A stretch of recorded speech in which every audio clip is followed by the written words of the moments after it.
I have to go walk my dolphin. All right, he's ready. Preston, Yes. make sure everybody's on roll 20. Oh, Oh yeah. Okay. Do I need to have both character sheets open? Yes, please. Okie dokie artichoke. oof. I need to turn my sensitivity up. How you guys doing today? Wow. Ooga booga bachuga. Open a new tab. Collections, characters. Copy of Fillmore. Oh yeah, I need to turn his wizardness down. I forgot about that. Let's go ahead and do that. From 17 to 14. Goodbye, knowledge. I still have spell resistance. Let's go. Yep. All right. Okay. So, last we left off, the crew of the Valiant, upon gathering their party after in the morning when both Bayhorn and Fukler picked up their respective items from the artificer that they've now made a business partnership with, all connected with each other and went down to the Twilight Gardens to these odd and curious bath-like location where if you take a dip and submerge yourself within the waters, some say you can tap into of other planes of existence, your dreams and desires. Some people got more than they thought they would, as Fukler took a submissive dive into the waters and was for a short time treading the dream realm, while another, Bayhorn, delved into his own desires, if they're his at all, and witnessed the future of a peaceful life and death, surrounded by his family, as much as he had left. However, as the day continued on, you all decided to finally get to what Fukler has been meaning to do. Fukler then underwent a surgery as both Captain Kayasai and her sister were having a chat one-on-one with each other. And as the surgery was finished, both the eye and the hand were now fused onto Fukler's body. Some rapid changes started to emerge as his body started to rot and decay rapidly. And Q also appeared, teleporting both the captain and her sister into the medical bay to show what is happening to Fukler. Upon a hasty tie down and giving the star shard over to Kayasaya to cast wish upon the sword of Kaz to bring the weapon towards you to be able to finish off what Fukler's been doing for the last few months, to destroy the hand and the eye of Vecna for good. But during the wish, you all didn't cover up his eye, as his eye then proceeded without his very will, with a sudden tether in the back of his mind to cast Disintegrate onto Kayasaya, shot a disintegration spell, which Bayhorn took the brunt of it. However, in that one slip-up during the cut-off speech of Wish, Kayasaya then made an error, and not only brought the Sword of Kaz, but also brought forth an old friend. Sorry to interrupt, my mother is calling. Give me 1 second. With that recap over and done with, Felinor, you were just at your observatory, at your workshop, looking over this sword that you found from some sad now long dead adventurer's backpack. You were studying it, and then suddenly you felt a weird magical burst of energy, and now you're definitely not in your observatory anymore. You're in some sort of like metal-like boxed room with surgery tables and equipment of medical equipment all about. And you're currently holding your blade, and you're looking at, well, you think looks like a younger version of Katharina, but you can't really tell. Katrina, I thought you died. It's been, how long has it been again? Something like 200 odd years since I've last seen you. How are you doing? Isn't she grabbing the other end of the sword She he's is, holding? yeah. Valinor? Katrina? Huh? Valinor? Yeah. Who's it? Maybe? What, do you not recognize me? Who's the blue-haired fellow? Do you not remember us from the Calamity? The Calamity? Good fucking gods. That was, how long ago? 8 years, give or take? Yeah. It's all a blur at this point. I remember certain things, like the big, horrid, eldritch creature in the sky that was many hands. I remember Katrina. I remember that other paladin fellow that was traveling along with us, too, although he was very quiet and soft-spoken at most times. I remember going absolutely crazy on some flesh monsters. Oh, the days. Although that was a very awful time to be in. Yes? I'm not Katarina. I'm her granddaughter. Huh. And Well, you're where do on my ship. On your ship? Where? Docked at Quadridum. Oh, no. I can't be here. Felinor is very obviously a little distressed. What are I you... can't be here yet. Not yet. What do you mean, yet? Katrina told me to wait. I don't know what for, but I couldn't come here.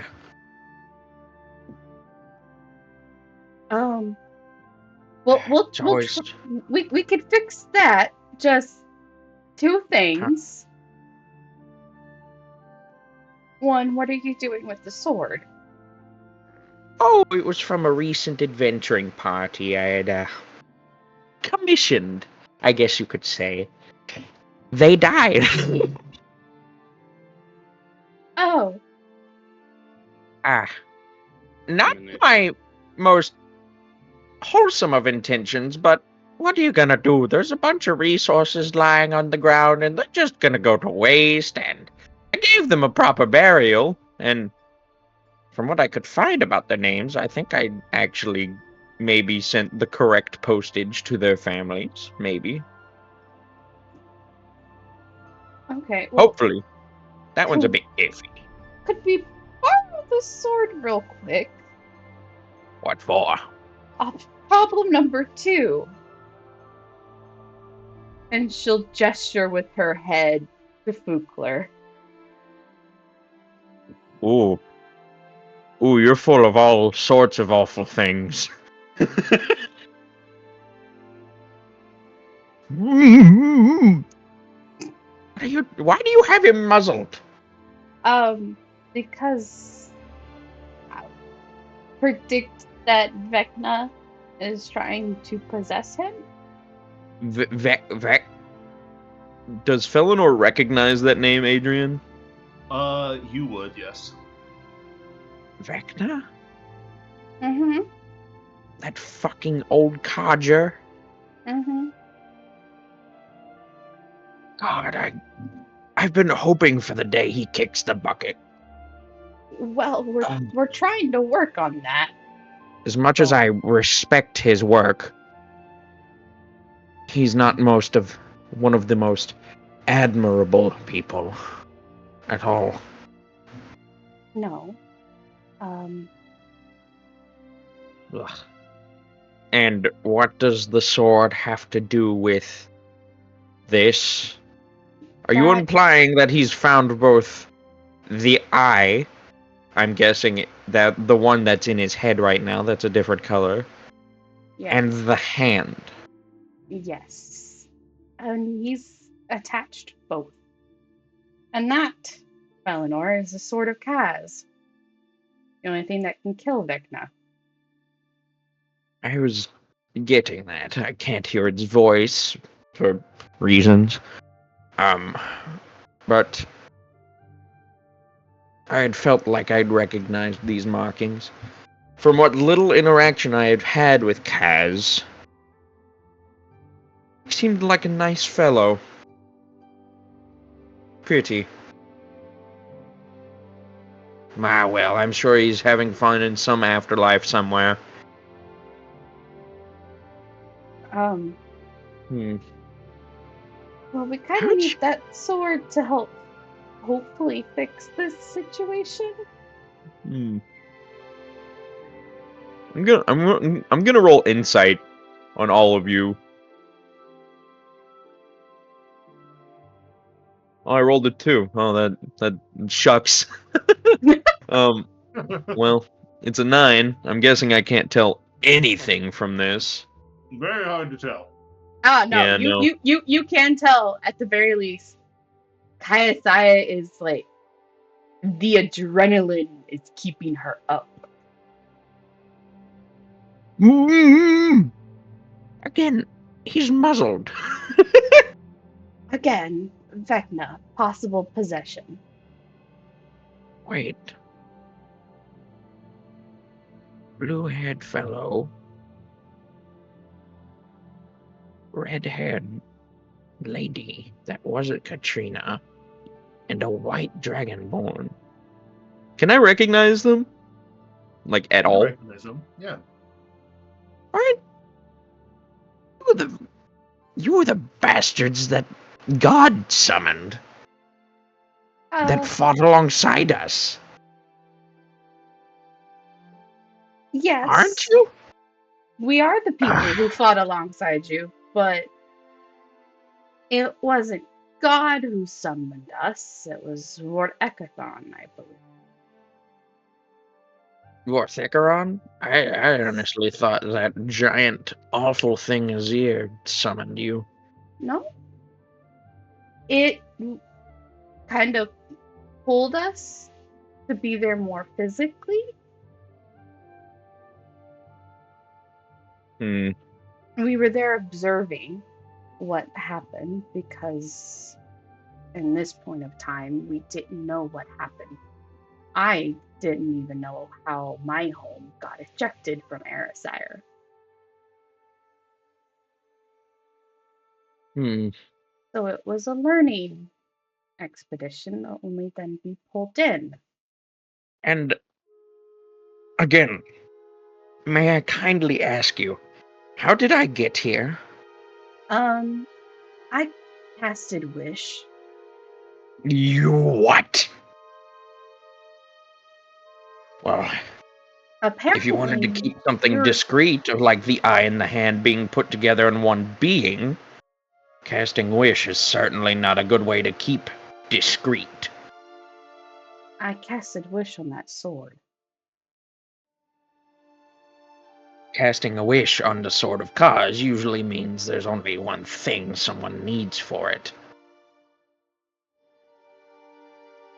Yeah, I need to fix my friend. Exactly. Young lady, you have attracted the eyes of everyone in the vicinity here. Everyone who holds power of any type deal is currently looking at us from afar. And closing in. I Ironically, that was probably already happened considering everything else. Well, now those who missed attention from the first are now looking at us. So even more attention. Yeah, I had a feeling. Something I hoped wouldn't happen here. Not again.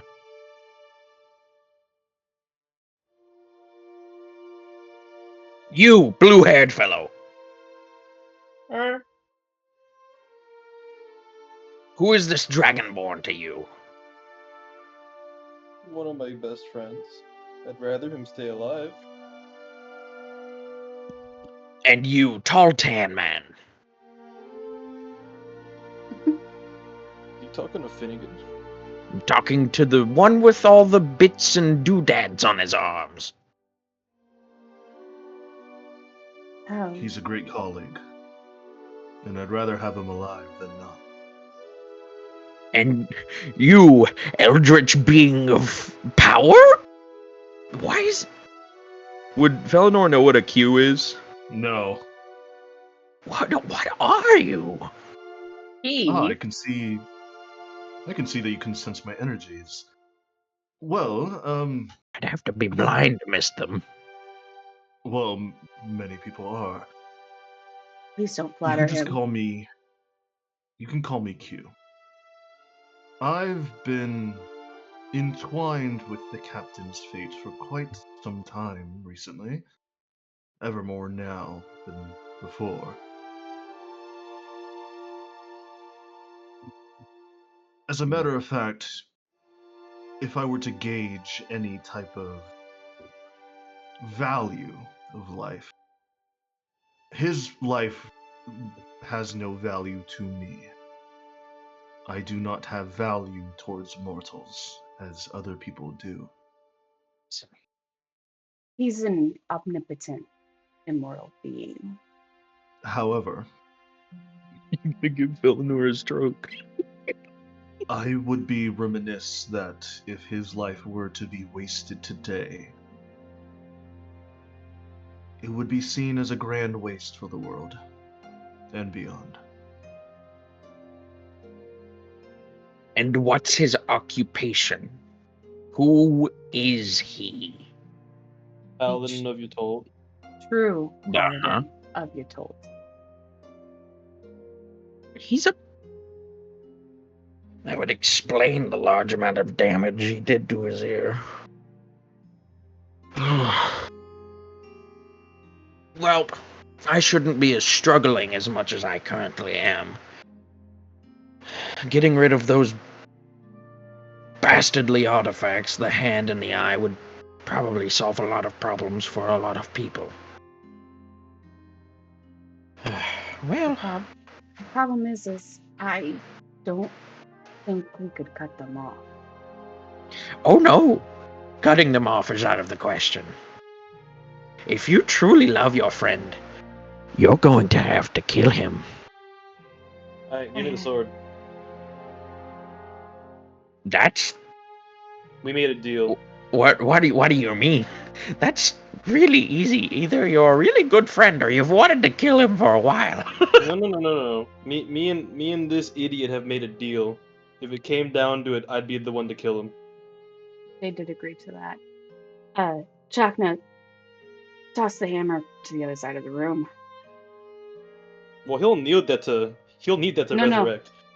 Oh, we need him to be dead He's gonna long wa- enough for the You'll hand see, and the eye you'll to see. burn. You've been out of touch from this party for a little bit. I can obviously see that. You have the Picked up some aid of an party tricks. omnipotent being. We picked I up don't some know party about tricks. aid. You Bighorn. are interesting. He's pointing at Q. You goobers are wildly lucky, I guess is the correct term. He does have the lucky feet. The what? Don't worry about it. Bighorn, Chakna's got Revivify. Well, we'll use whatever we need, but give me the sword. Let's get this over with. All right. I don't feel like having to face tank another disintegrate spell. Agreed. And at that, Kaisa is going to I tap would her recommend a badge. slashing motion. I would recommend a slashing motion from left to right, based on where the eye and the arm are on the side of his body.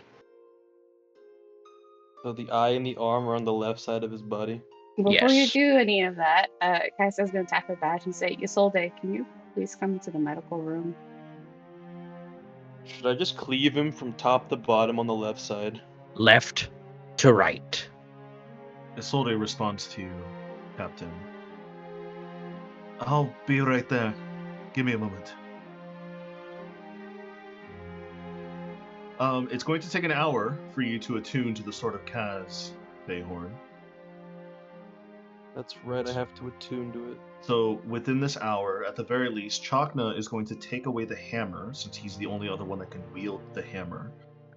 On top of that, he is going to basically tie down Fukler even more.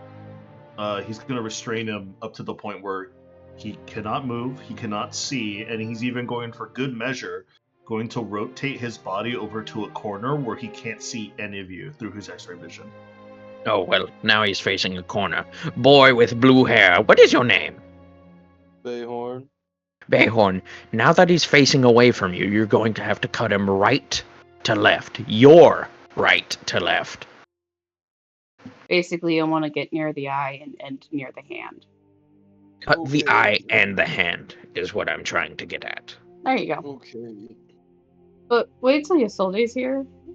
Well, she'll be here by the time you're done with that. As soon as you're finished, Isolde, you see the door swing wide open. You see Isolde coming in. Is Finnegan in? Is, like, outside of Finnegan's D&D, here. is Finnegan's here? Yeah. Mm-hmm. Mm, He operated on you. not on me. On On- Fukler right now. I mean, I'm currently busy with Felinor right now. same difference. Young man. Katarina, your No, you can sister go ahead. gets up, and she looks over at you and says, "I think this is a little bit too much for me. I'm gonna go home. If you need me, you can just do your weird mind thing and send me a message."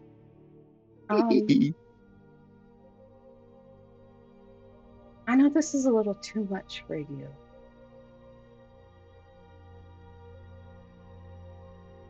I mean, But- isn't it a lot for you? We have a cosmic deity calling himself by one letter. We have an old man with green studs coming out of his skin. I that's rather talking like my al- complexion, thank you. We have seemingly two cursed objects on your paladin. Your rogue friend here is happily going to cut him down. Not And- happily. I'm trying to cure him. It just so happens I have to kill him to cure him, and then we'll bring him back. And I know I'm not the most magically inclined, but even I can feel prying eyes now. Oh. That wish spell has definitely caught some attention. I'm gonna cast non-detection on myself. Non-detection won't hide you, boy. I'm pretty sure you have someone on your ship who's also taken interest. Someone who's further down, I think. Yeah.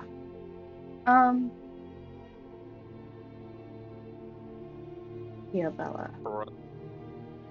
Phoebe. What did What are you saying, Hayden? y'all do to have everybody like staring at you? Like, We Mm. summoned an artifact of great power. Yeah, no, so basically my character Fukler attached 2 items that were from a necromancer to himself. And the wish spell is one of the most powerful spells in D&D normal people can cast.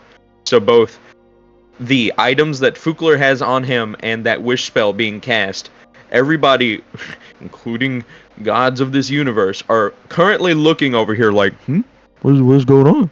What's happening? What's going through here? So Oh. that's what's happening.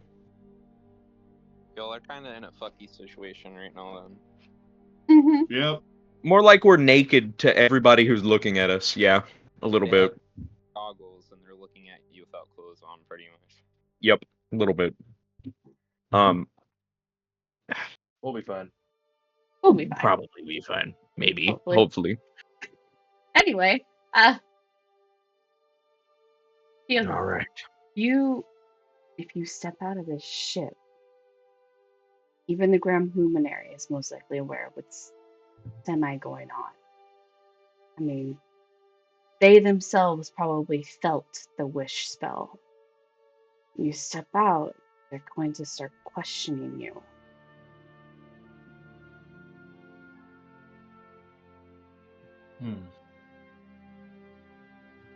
Well, I do not wish to be interrogated today.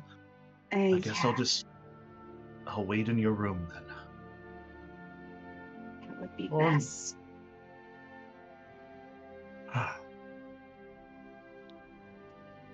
Or, Finnegan,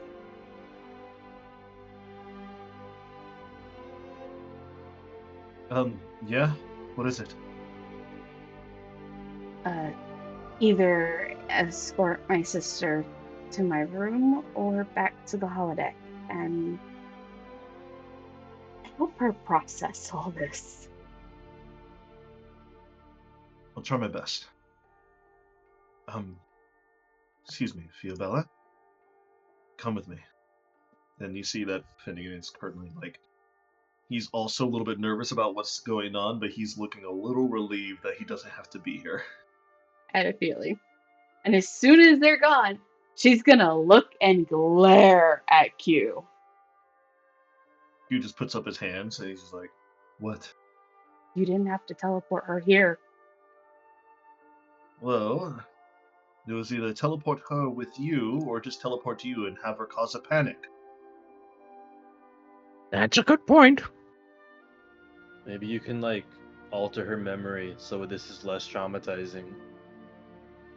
If you wish for me to do that, that's... I don't know It's- about that.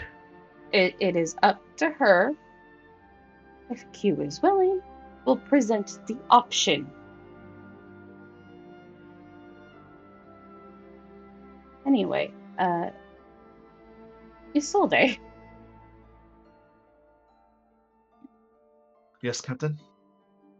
While he's attuning, help me heal him. And I'll go over and pump a cure wounds into Bayhorn. Oh, You 3. tell Isolde that? Yeah. Oh, I'm gonna look at Isolde and be like, I may or may not have tanked disintegrate for the second time in a week. You. What? You've been through worse. Don't worry, Coughs dear. up dust. He's what? Yeah. You people been doing? I've suffered 3 heart attacks in the span of 10 minutes. This is nothing, Felinor. Honestly, I've met Mihor actually. This is nothing. Felinor is trying to grab onto a ledge. You have, huh? You're flashbanging this man repeatedly. You people, I quite like this place. It's much better than the place I've been in for 300 years now. 13 HP to you, Bayhorn, from her cure wounds. Suppose you wouldn't have any bit of a pick-me-up, would you, old man?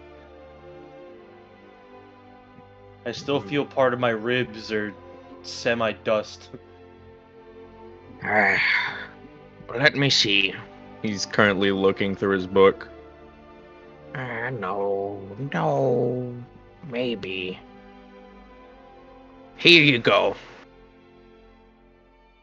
Get up. And he casts Healing Word at 4th level Nice. for 15 HP. Alright, that'll do it. I'm missing 4 hit points, but I'm not very worried about that. Is It's it a lot time better to than where you kill were. you? And he'll look at Pukler turned away. Pukler is currently like, Do Do I understand prisoner gag talk? No. Roll a perception check. A 27. What did you say, Fugler? My nose is itchy. Oh, buddy. Does anybody have Mage Hand? Scratch his nose for him. You scratch his nose from a distance. You I then conjure Mage Hand to scratch his nose. So Mage Hand can't scratch things. Ow! Oh man. Maybe placebo effect. Placebo effect. Placebo effect.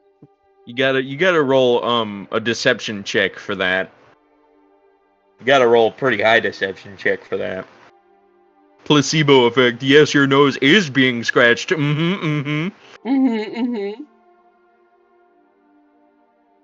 Anyway. Sounds like my ADHD medication. Um, Anyways, that sword looks gnarly. the Sword of Kaz. Sword of Kaz. Oh yeah, no. All right, young man. Whenever you're ready. You see Dragonborn this- lad, prepare yourself. Bayhorn, you're currently holding the sword now. Have you fully I- attuned to it? I have attuned to it. It is still in its sheath. So as you have attuned to it and it's still in its sheath, you notice that the parts of the blade that are not currently sheathed, the black Okay.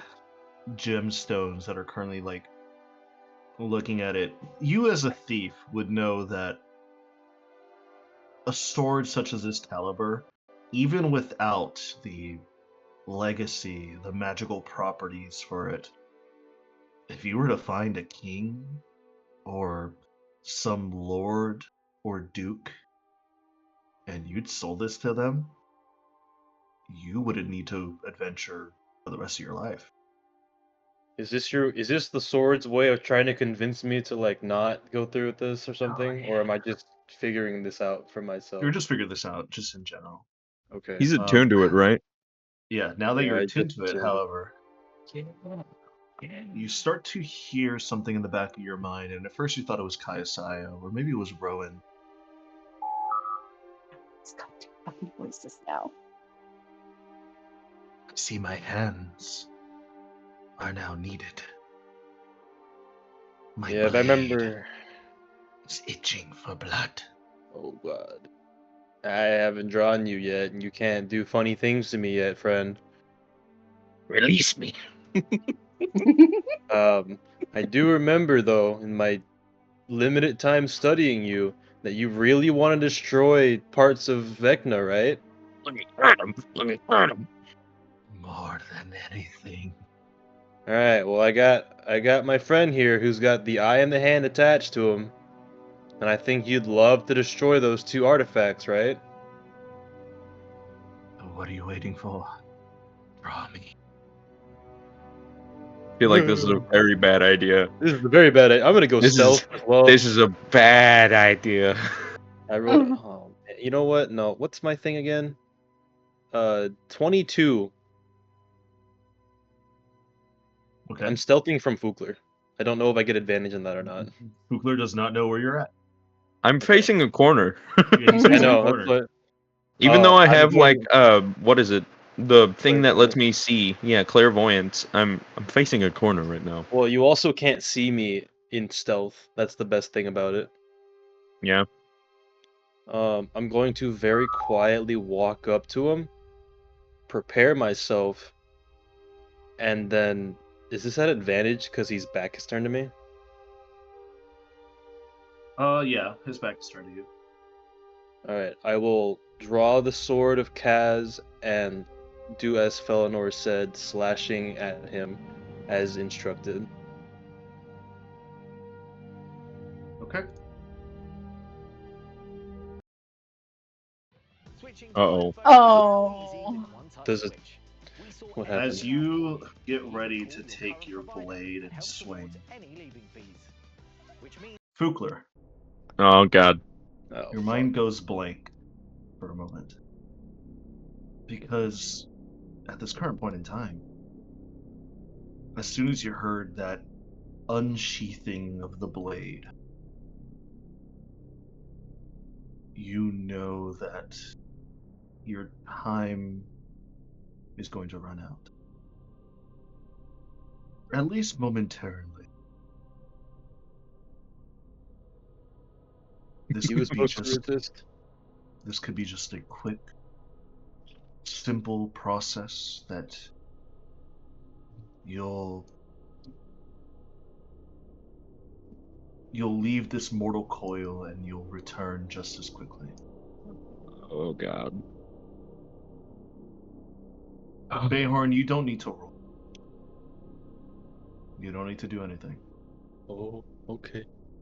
Fugler, you feel this slicing motion upon your back. And Bayhorn, at the last moment as you sliced from the right to the left, the sword immediately, with its sentient power, moves your arms and hands to strike at Fugler's heart. As Fugler, in your last second of breathing fresh air, you feel this piercing motion go through your chest and appear in front of you.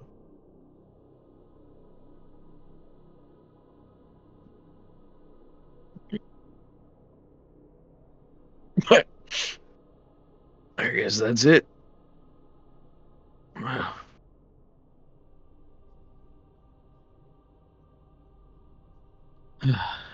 You reawaken, not bound, gagged. You're currently sitting on this broken tile of rock. A void to your left and to your right.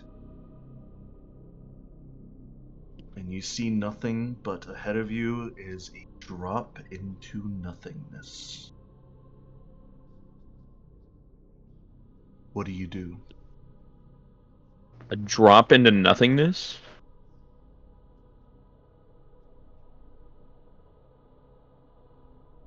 Okay. What's behind me? You see what looks to be behind you is a pew, like if you would find in a church. Old, broken, worn down.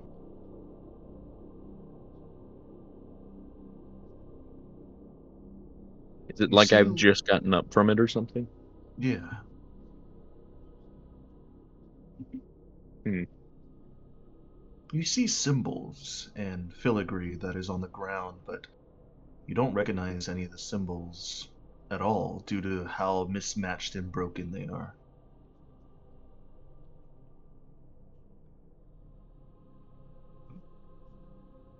And I'm standing on a ledge, right? Yeah. You're standing on this, you're standing on solid ground, but it is a ledge. And immediately to your right and to your left, you see nothing but darkness. The only way is forward. You told. Guide me. And he's gonna take one step off. Do you not see the map, Fugler?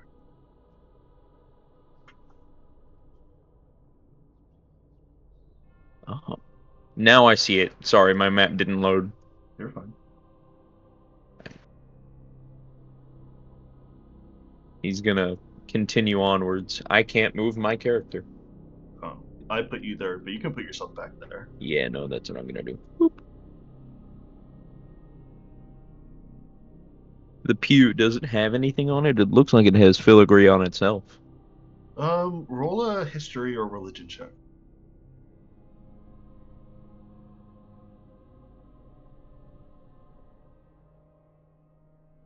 11.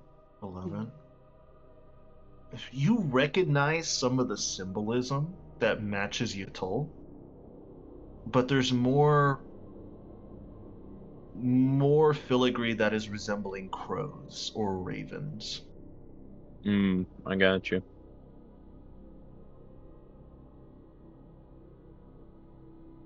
And I'm gonna make my way forward. As soon as you make your first few steps, you just hear in the back of your head, The fool's bravery. Did you think you can wield my power? Bend it to your will? But now you feel it, don't you? The slow erosion of your soul. Your thoughts slipping away like sand through fingers. My eye sees all your secrets, your fears, and my hand twists your body, remaking it in my image.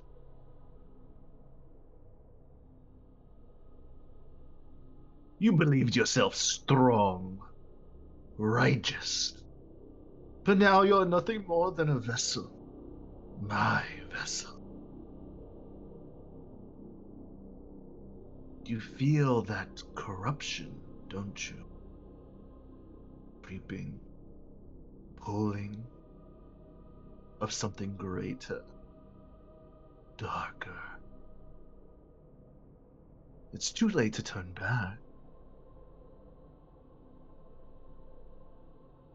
From now on, every swing of your hammer, every oath you swore, now serves me. I will hollow you out. Fill you with my will until your voice is nothing but a whisper in the abyss.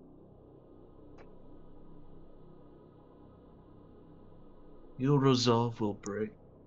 Your faith will falter. Soon, Paladin, you will just be a shadow, a memory of what you once were.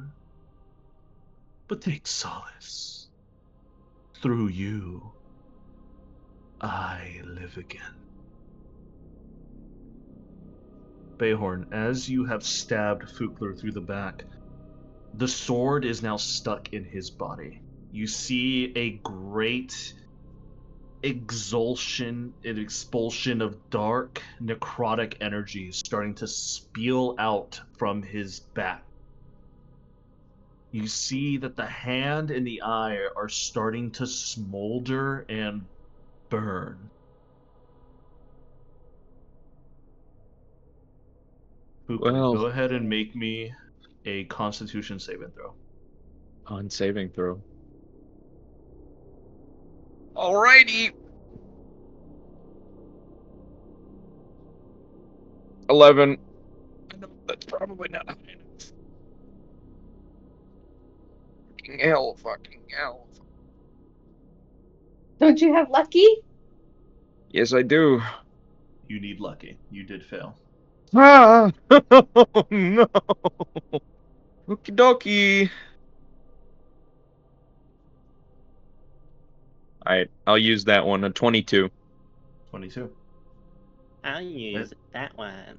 As you take your next few steps forward, you notice that from that birthmark that you had as a child, you start to see this black inkiness start to spitter and spill out. Still resisting, are you? How quaint. I can feel it. The flicker of defiance. That desperate clinging to your foremost self. Your breath starts to quicken and deepen. But every time you push back, the grip tightens. You fight me with your feeble will. But I am eternal. You are already fading. Roll me another Constitution saving throw. Shit. I'm gonna move Fukler down to this ledge. Is that alright? That's fine.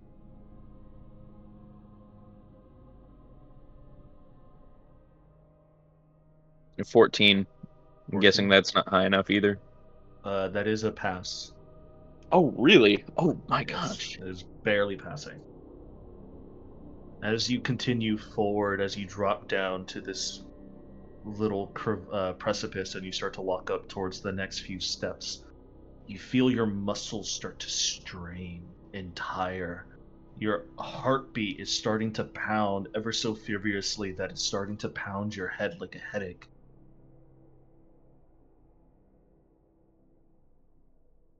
The light you once served dims with every passing second. Your righteousness will be nothing more than a fragile memory. Your struggle amuses me. Keep fighting if it gives you comfort.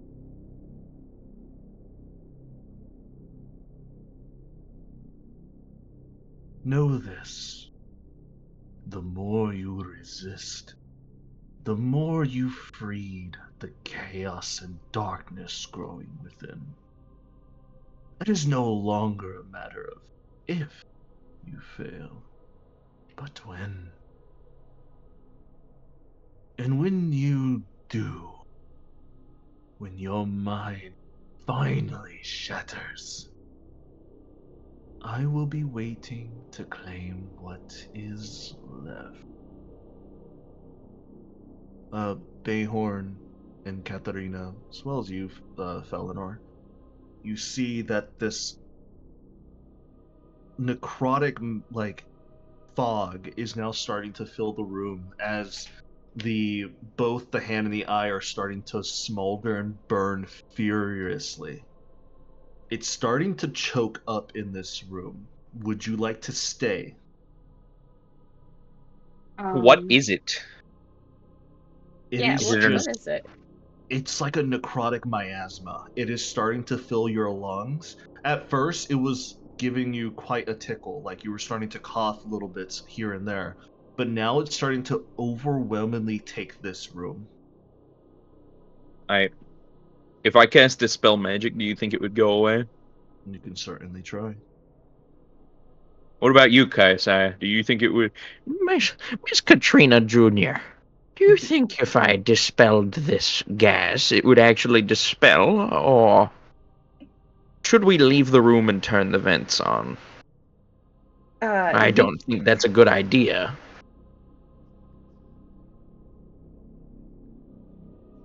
you Leaving can him alone try. with that sword would probably be... We can't. We have to make sure we can revive him. Exactly. Can I redirect to vent this into, say, the cargo hold? With the How are you airflow? going to do that? You need to go to the bridge to do that, I would believe. No? Could I do so with the control panel and the Um, office of the doctors? roll me an intelligence check that if you can quickly do so. I have While she's doing that, disadvantage I'm on gonna try that. and Hold cast. on. On Well, ability no. check, speed, attack rolls. This is not an ability? Is Nope. it? Nope. Nope. Okay. Intelligence check. Come on. 21. With the 21, you rush over to the desk and you pull out the crystalline slab. You quickly and almost flawlessly manage to have some of the air support systems on your spelljammer on your ship to redirect most of the miasma down into the cargo bay. You're not too sure if it's going to stay or if it's just going to dissipate over time, but it's starting to clear out the room, but it's not fully cleared yet. Whatever is leaking out of Fukler is a constant and heavily thick miasma. So, Felinor, what were you going to try? I was gonna try and cast Dispel Magic. Not on him, but on, like, the gas that's surrounding us. Okay. To try and create a wall between us. As you You know what I cast mean? Dispel Magic, you notice immediately that in a ring around you, like a 10-foot ring in this room, you notice that the miasma just starts to filter out of the way. It doesn't destroy it, it just moves it. Like you're in your own little pocket of air bubble. Okay. Is it workable now? Like, are we out of danger? You're not too sure. You just Well, knew I'm that it was filling up. Well, I'm going to include Bayhorn in this bubble, so I'm going to walk a little closer to make sure I at least get him while he's watching Okay. Fugler. Bayhorn, is there anything you wish to do? I don't think there is anything I can do. Steadfast, young man. If all goes to plan, it sounds like from what you've been thinking, hopefully your friend will make it out far more alive than he was. Bayhorn, in his stroke of potential genius, is gonna dig in his bag, pull out his scroll of feeble-minded, and put it in Felinor's hand, saying, "Put it on him if he wakes up and we have to fight him." Oh, well, that's quite the drastic measure. You see, as you guys are all discussing this, you see in the back of the room, Q is currently standing up straight. He has a very serious look in his face, and he's not looking at any of you. He's looking straight at Fugler. And you notice that the miasma is, like, not even touching him. Like, the miasma on its own is moving around him. Like, he has his own personal barrier for it. And he's just staring like daggers at Fugler's back. I've never seen you Stand so your serious. Fugler, as you continue to take steps within this mental landscape that you have, you feel your body starting to deprecate. You start to feel your arm and your eyes start to burn like an inferno. You keep working your way up. Instead of a Constitution saving throw, I need you to roll me a d20 with no modifiers. That's so dangerous. That's so dangerous. lucky. Yeah. Adrian, do I need to use lucky? You need to use lucky. Oh fucking hell. Dice, I can promise you, if you help me through this, you will stay out of the naughty dice section for at least a month. So please, please. Does a 13 pass? A 13 passes. Ha ha! You get to stay out of the naughty dice section for a month. Congratulations.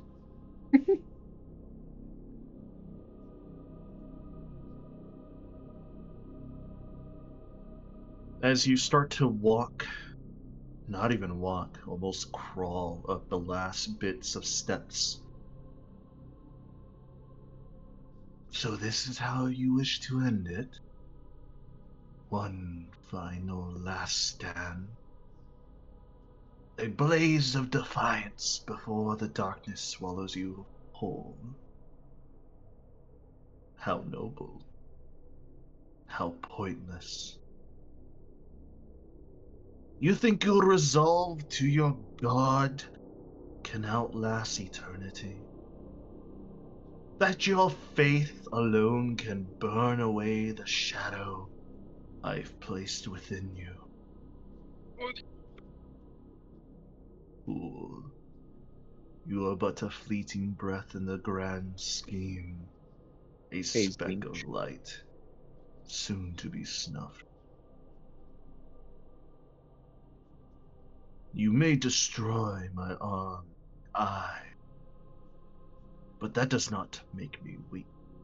My power is boundless, nearly infinite.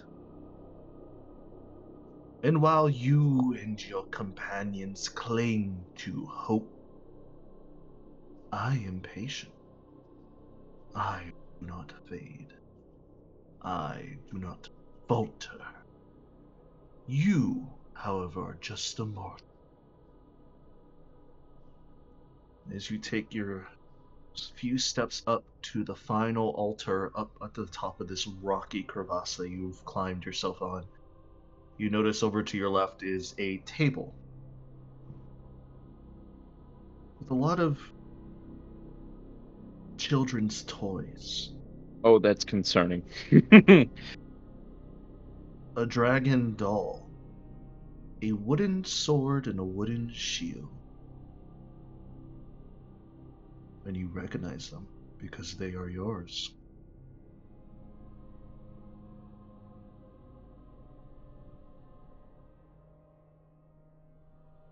You start to stand, getting up from your knees.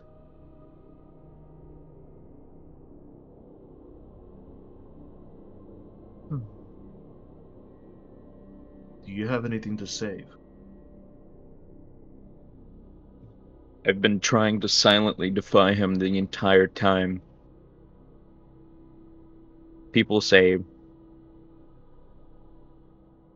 you can say anything you want, but it's truly your actions that show who you are. And I think killing myself in this instance is the greatest act of defiance I could do against this Zinch-esque bastard. So, my faith will help me. But it's not going to be only my faith that makes me defy you. It is going to be my will that will defy you. My resolve.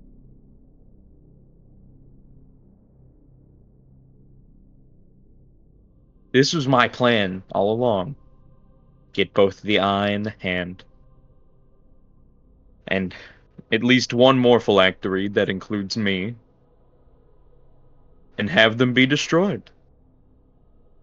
Now whether that kills me, I don't mind.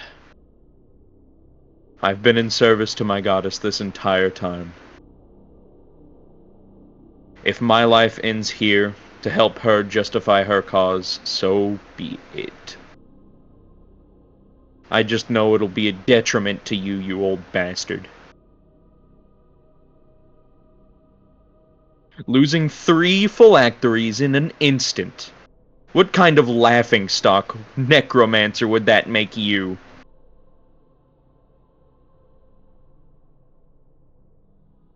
I digress.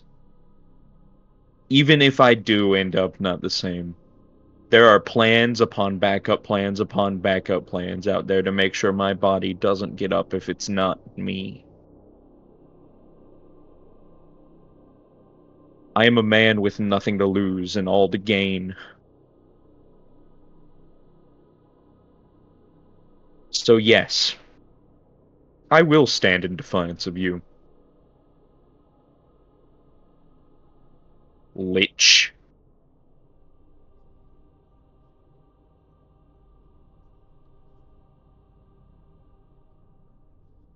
As you stand up and you look over this slab of earth that leads down into the void, you see in this void, with one red eye, you notice the body of Vecna. He's staring back at you. But another voice clings into your head.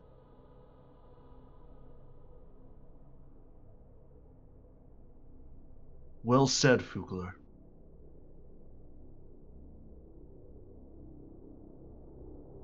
And in front of you starts to materialize a probably 6-foot figure, clad in black, feathers abound, a raven mask over their pale white skin that you can barely see just the bits of their lips, long dark hair, and pointy elven ears,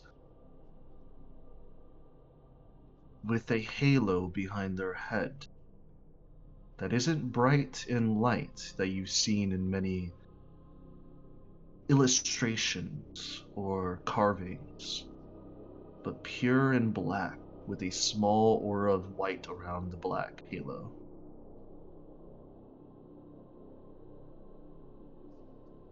Roll me a history check. Bada beep boop boop boo. Beep ba ba ba ba. 18. 18. You've seen this person before, at the very least in illustrations and in teachings. This person here in front of you is known the Champion of Ravens.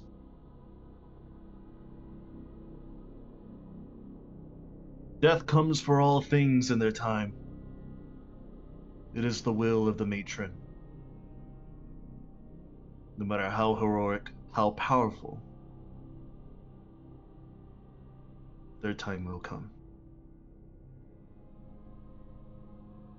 And I see you, Paladin. You are like the other side of my coin. You walk amongst the mortals, and I cannot set foot in them.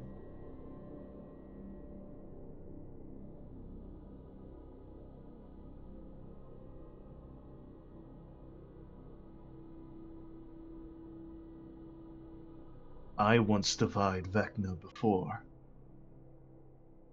I sent him away with my friends. Now you must do the same. You've already reclaimed the eye and the hand. So I bid you a congratulations. Your body is now, at the very least, expunging that necromantic darkness within you. I have to ask you, Fukler, not as a paladin, not as a companion, or some would say a co-worker, since we both align our goals similarly the same, but you as a person. Are you finished with your mortal coil?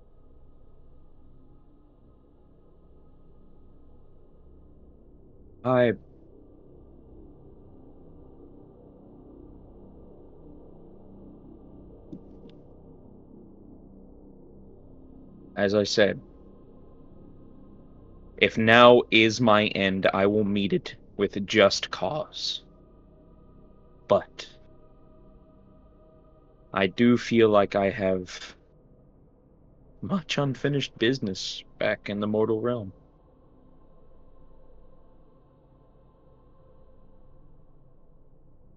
I have friends I want to see, family I want to remember me. So much of my life, at some point, has been a lie. I wish to know the truth. So yes, if the opportunity presents itself, I would like to continue my life. But, like I said, if this process kills me, so be it.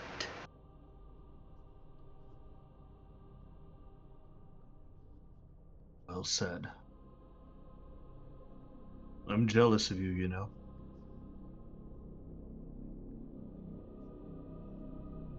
I've been watching over you and your friends for quite some time. The laughter and merriment that you all share, I once had, and I can no longer have. That is my duty to the matron. Or, in your case, how you call her, to the goddess you told. They're one and the same, really. Take my hand. Or jump.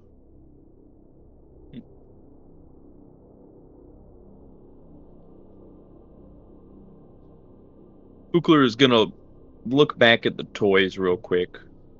Do they have any significance that he can demise to him? They're your toys.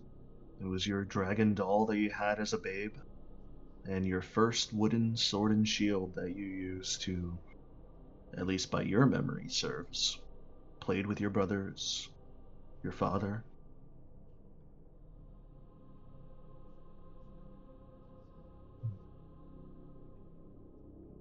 fond memories. I hope they're not fake. And Fukler will continue on. Alright, so now a choice. He said either jump or take his hand. I don't know what those choices mean in this context. Are they the same thing?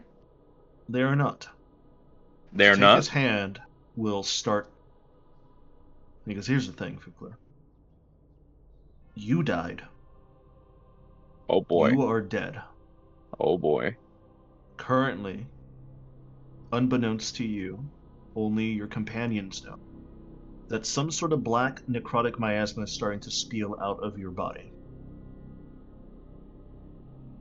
You're not too sure if that's just the hand and the eye are starting to disintegrate thanks to the Sword of Kaz, or it was something within you all along. However, you can surmise that he's giving you a choice. The champion of ravens in front of you is offering his hand to help you resurrect. Or, if you are truly done, if you wish to rest, you can jump into the abyss, and from there, the river Styx, and wherever Yatolt and the god of judgment will take you.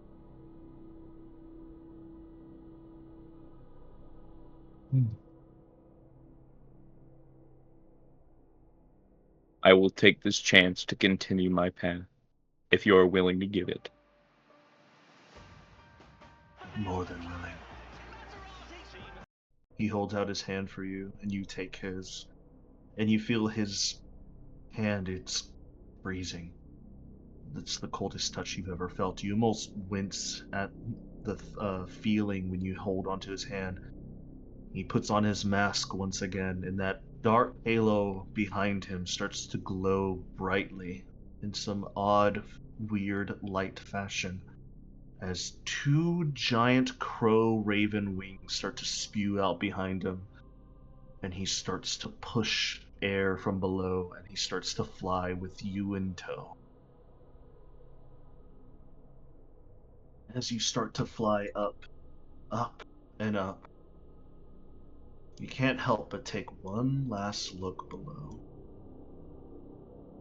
And a full-formed body of Vecna appears below you. You dare to die. After all that I've given you, my power coursing through your veins, my gifts reshaping your very being. You think your pathetic will can withstand me? You insolent wretch! I am Vecna. I am beyond gods, beyond fate, beyond anything your feeble mind can comprehend. You think yourself righteous, pure? No. You're nothing but a stubborn fool. You will break. I will tear your mind apart, rip the very essence of your soul from that fragile body. And as you continue to fly further and further, you start to see his visage start to disappear in a minuscule vision. Everyone else on the medical bay, you start to see that miasma start to clear and stop spewing from his body. The smoldering ashes that came from Fukler's body, those are you who are close enough to see it, which is mainly you, Bayhorn, since you're the one who did the deed. You see the sword starts to slip out of his chest and clatter towards the ground. But you notice that his left arm and his eye, at the very least from what you can see, are gone. They have been burned to smolder. Fukler, as you're currently flying up with this champion and ravens flying you upwards towards a beam of light. I need you to make some resurrection rolls. Oh no! Uh-oh. So, in terms of resurrection, anybody nearby can potentially help you with a satisfying ability check. Is there anybody that wishes to speak to Fukler's dead body as you feel this odd divination resurrection magic is starting to seep over his body as he's attempting to come back to the mortal coil? Question. Has it been more than a minute? It has been more than a minute. Oh shit. Well, Kaisai would have sent Chakna over to prep for a revivify. So he'll be standing there. Well, he couldn't exactly revivify when there was smoldering ash and miasma starting to appear around his body. Yeah, No, no, but he toxic was on necromancer standby. goo is not good for people. He would have been on standby though.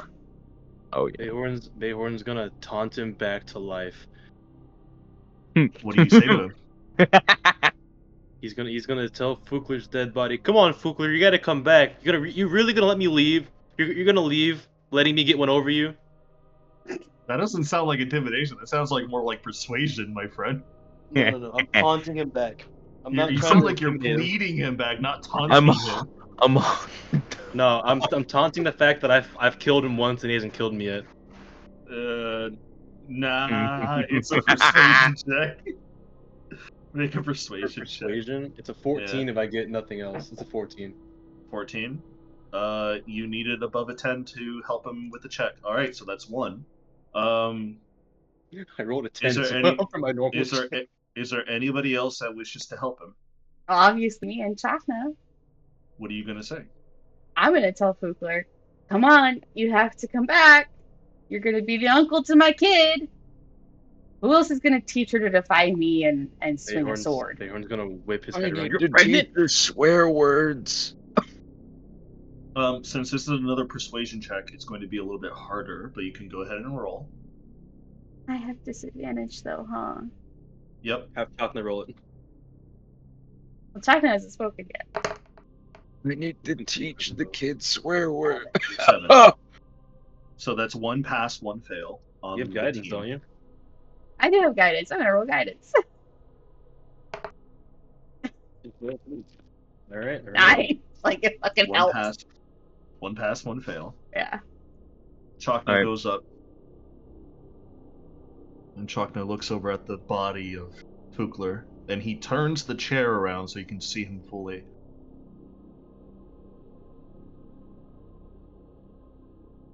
I'm not a religious person. But I'll give you something a little bit more meaningful from me. My people have a saying that when your spirit is lost in the middle of life and death, and if you wish to come back from that situation, just think of your friends and your family. And I'm gonna have Kaisai, can you go ahead and roll for Chakna's religion check for me? Oh, babe. Can I silver That's a barbs pass. him? Oh, it's a pass? He needed above a 10. Okay, cool. We're good. Cool. It's 2 passes, 1 fail. What were you about to say, Fukler? I wasn't about to say anything. Fugler's currently on Fugler's riding the lightning right now. Yeah, you are. So Felenor's like, lad, whoever you are, I do not know who you are, but you have people here who love you. People here who care about you. You seem like the sort of intelligent fellow that people could get behind. If you do come back as yourself, I might be willing to teach you a few tricks and whatnot. But you have to come back as yourself. You helped me and my friends a long time ago in a moment of need. I appreciate it. And I am willing to return this favor.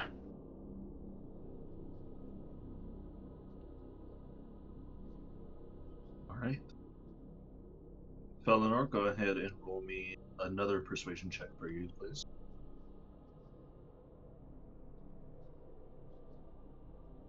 Yeah, let's go. Persuasion plus 0. It's an 11. An 11? That's what you needed. You needed a 10 or above to pass. Rad. We're rolling death saves for him. Mm-hmm. Bukler, as you're currently riding this lightning with this champion of ravens in tow, you see the light start to grow ever brighter and ever brighter. And below, that void starts to get smaller and smaller. You start to hear the yells and the whispers of your friends, wishing for you to come back. Roll me a d20. I do hamburger. Roll me a d20. Okay. Okie dokie. A 7. Okay. Am I gonna Good slip? luck. Am I gonna slip? Do I need to use lucky? You start to lose your grip upon the hand that is holding you. And as you let go, No. like a flash of lightning, this champion of ravens just faster than you've ever seen before, even faster than Bayhorn, immediately like 180s and just dive bombs for you and grabs you again by the scruff. And he just says, "I'm not gonna let you die today." And then you just feel this heavy weight motion of him throwing you towards the beam of light. And as that beam of light gets closer and closer, you just hear in your head, "Good luck, champion. You're gonna need it." And as you're currently flying towards that beam of light, you see nothing but darkness once again. Feel slumped over. You're in a chair. You can't speak. Your throat is parched. You can't see out of your left eye. You can barely see out of your right. And breathing feels like you're breathing in ash, fire. You start to wiggle your toes, your hands. Although, in your fleeting moments before you go back to unconsciousness, you notice that your left hand is no longer there. Hell yeah. Bayhorn, Kaisai, and Felinor, you just hear weakly and whimperly, you hear Fukler just say, "Hell yeah." Oh, he's Frickin' fine. hell. Alright, patch him up. And he falls unconscious. You're unconscious. Roll me a D8 for me, please. A D8. Mm-hmm. Ka-cha. 2. All right, cool. You're knocked out for 2 days. Oh boy, that's awesome. And you're going to be out for 2 days. So for 2 days, you no longer can play Fukler. Oh boy. Because Fukler is currently out of action. We'll perform surgery on you later.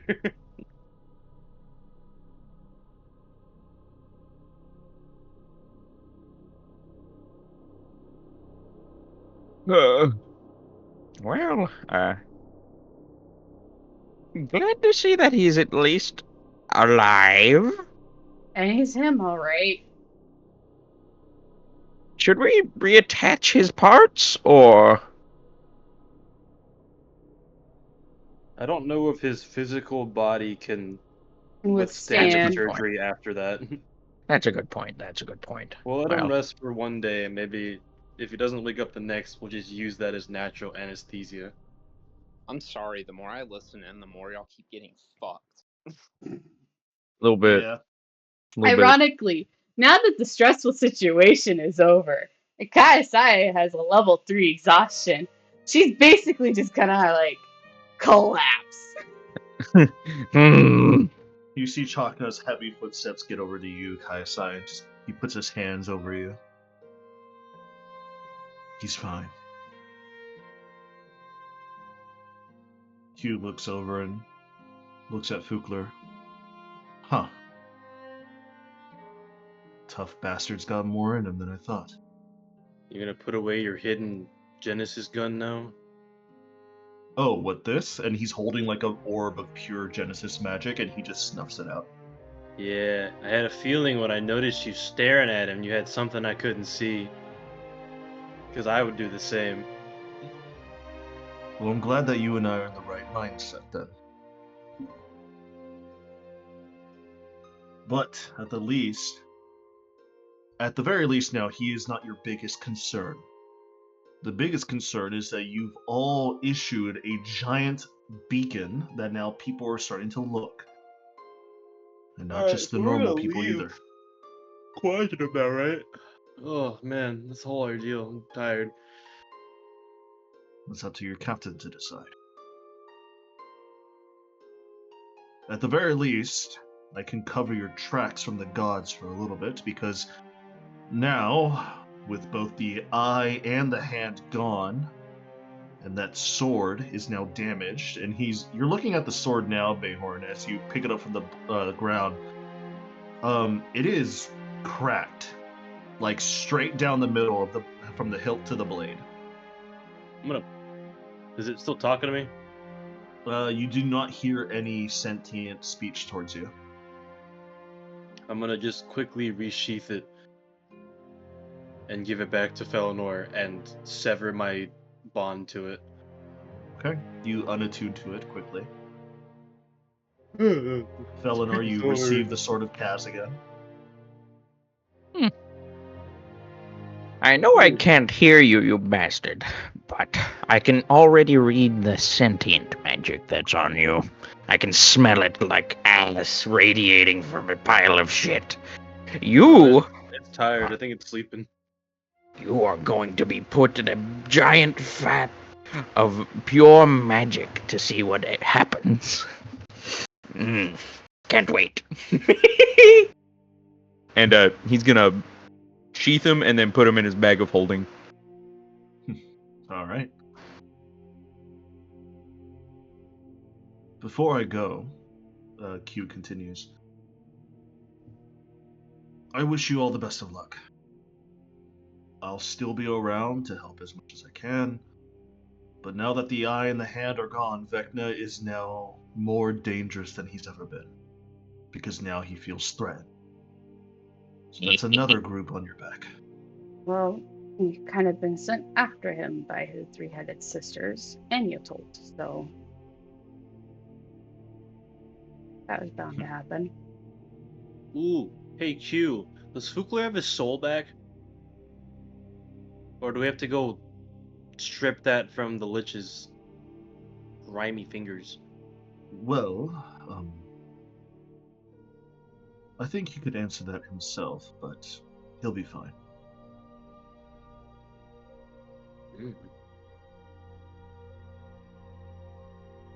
Anyways, I'm gonna go talk to your sister, and I'm going to see if she wants her memory wiped.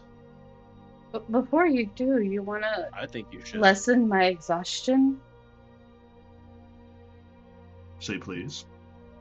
You have to say please. Please. Oh, I would do the same thing. And a dinner date. I'd highly appreciate it. She already said please. Q, you got her. You got her.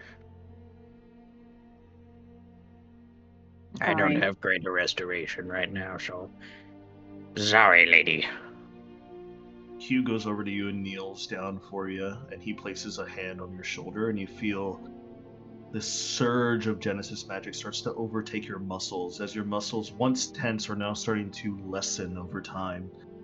He doesn't take away all your exhaustion. He brings it down to the final level, so one more exhaustion left. That'll do. All I can give you, at least without the fates being angry at me. That's fine. I'm due for a good night's sleep anyway. Probably won't get much of it now that people are going to start pounding your doors. I know. Eleanor, Anyways. scroll back. I bid you all farewell and good luck. I'll see you all again, hopefully. And he just snaps his fingers and he's gone. Isolde, Well, you wanna finish that job off? I'll take care of it. No worries. I don't exactly know how I'm going to get home. We'll Don't you fly have, you like, home. a gate or something? No, not prepared.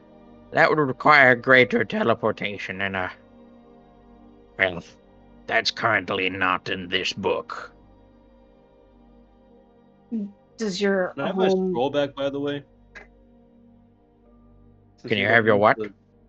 Since we don't have to vegetate, my friend, can I have that scroll back? Isolde cast Oh, Greater sure. Restoration on you, Kaisai, by the way. Oh, thank God. Sure, here you go. And he puts it in your hand.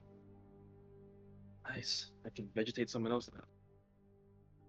You know, I could have done something a little more unethical if he got up. There's this spell called Feign Dead. It would make him think he's dead. So, I don't know about putting him into vegetable mode, but I would have done something else to him. Whichever works. That's okay. Does your home have a teleportation circle? Last I remember. Oh no. No. No. Mm. It was written in chalk, unfortunately, because the one I was designing is currently out. Just something about one of the runes breaking, or I don't know. I was trying to fix it. And one of the servitors I have at home kicked a water bucket over on the chalk one. The little bastard. Well, I guess you're gonna. That was actually going to be what I was going to do this afternoon. That's Wow. tough. Instead, Wow. you banished part of Vecna. Well, I have to admit it was not on my repertoire of today. That was more of a 300 years in the future type of plan, but good to get things done early. See, now you can cross it off. You have that day for, like, a break. You know, take a nap. Maybe. Water the flowers. I don't know. And you said we were on the moon? Yeah. You're not gonna want to go out there. No, I'm not. They'll kill you.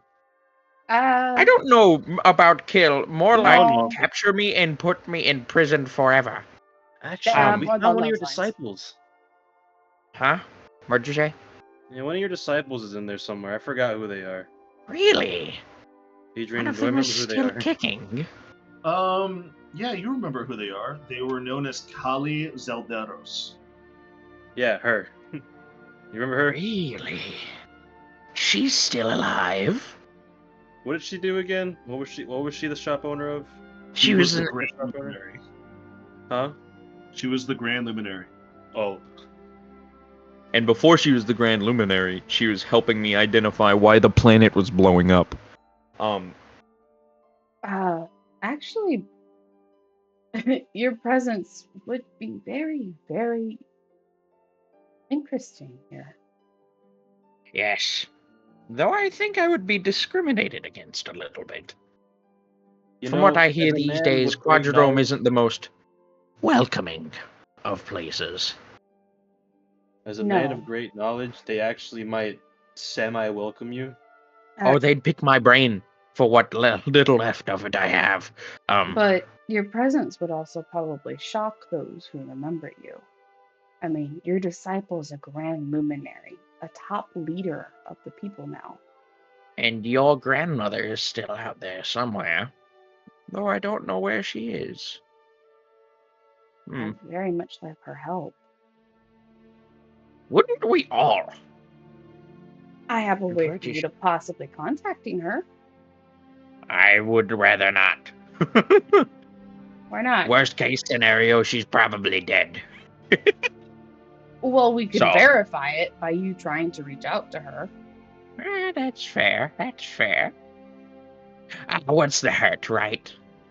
I Let's have go a ahead. I've tried to cast a message back in my abode, I guess you could call it. But I have not something a message, little sending. Sending, that's the spell, yes.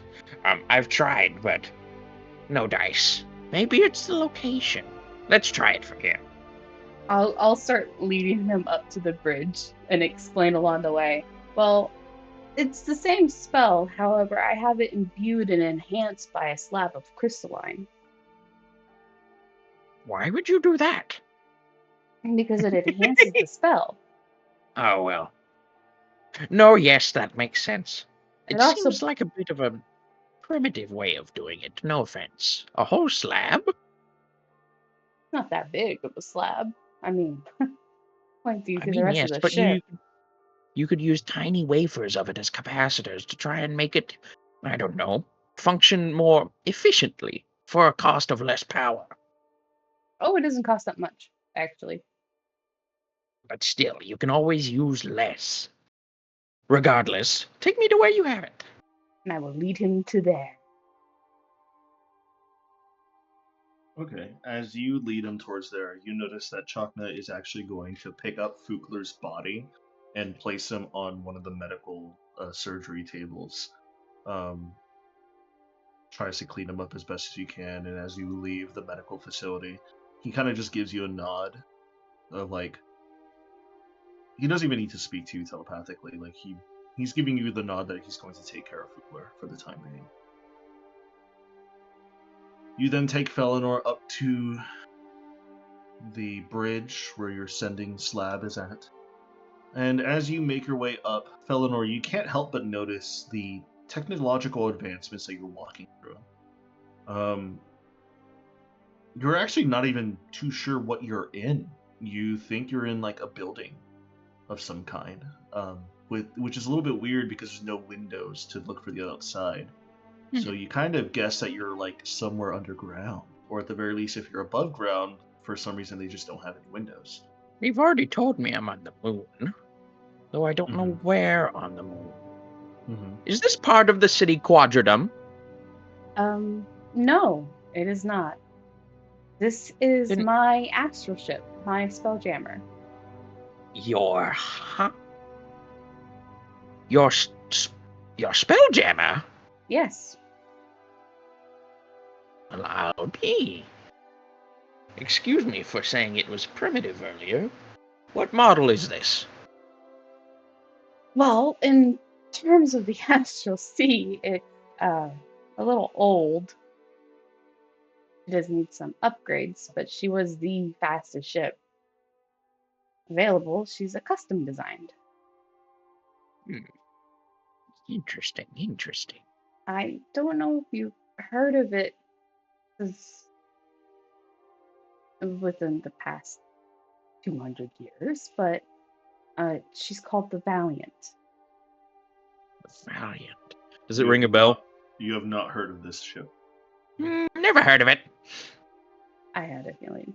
We never really came to this part of the astral sea.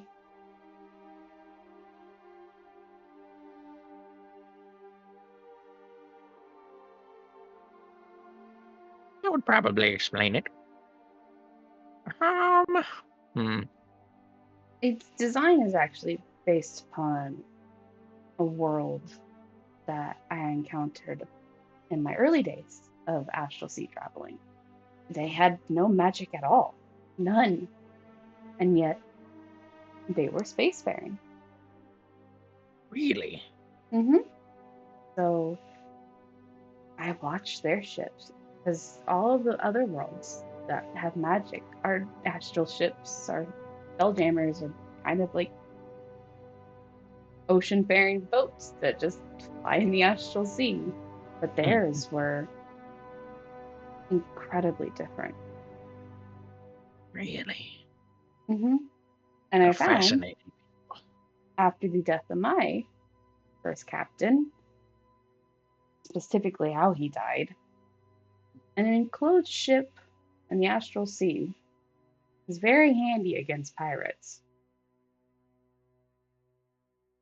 It makes boarding very difficult.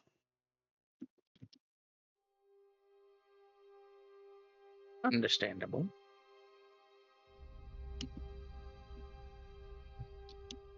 And while there's no windows in most places, except for the rooms have a small window, our mess hall has a nice window, and the door to the bridge will open. But this place has the best view of all.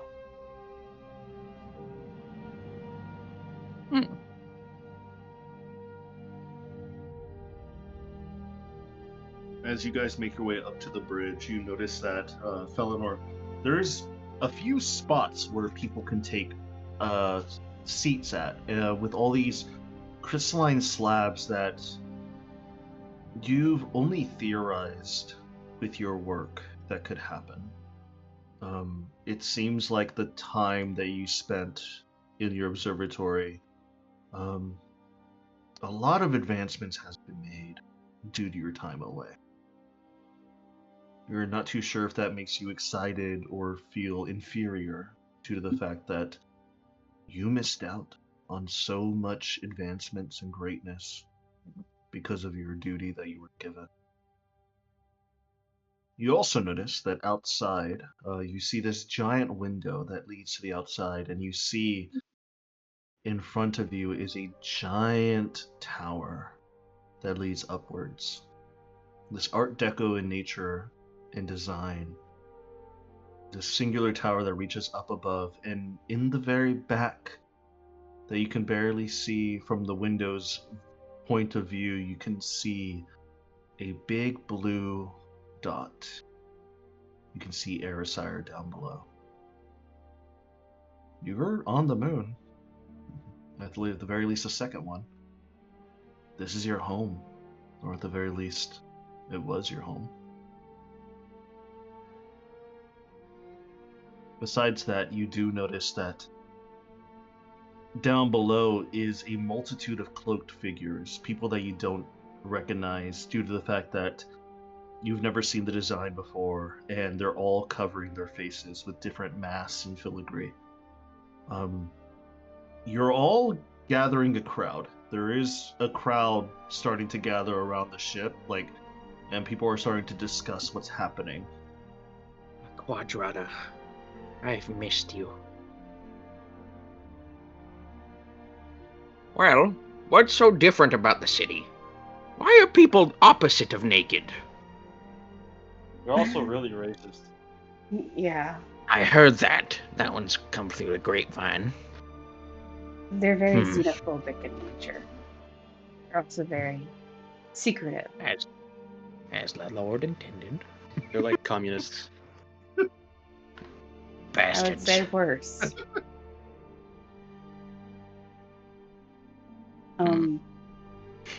What are you laughing at, Adrian? Don't worry about it. Are they space communists? Give me the sheep if it's right. If I'm true. Worse than space communists. Give me the sheep, Adrian. Hold on. I hear him with mouthful of food as well. Fucking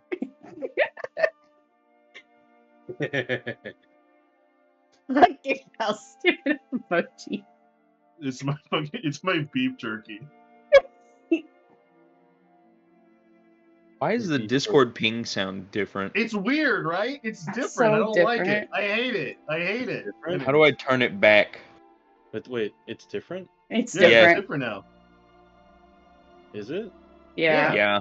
Watch, I didn't Cedric. hear it. Let me message you. Ready? Let me message you the sheep. He might not have updated. Sounds fine to me. Oh, you haven't updated that, or you don't have it on or something. I have an update ready. Oh, that's it. Yeah, I knew it. Don't do it. Anyways, in essence, there is a hierarchy, and those at the top of the hierarchy get a lot of benefits. They're the ones who are wearing the purple cloaks. Space currents. Following that, there are white cloaks, blue cloaks, gray cloaks, black cloaks are at the bottom of the run. There are crimson cloaks, however, they are part of the secret police that we have that are there to keep us in line with the system. And the purpose that we have, which is to, as the Grand Luminaries say, reconquer Erisire.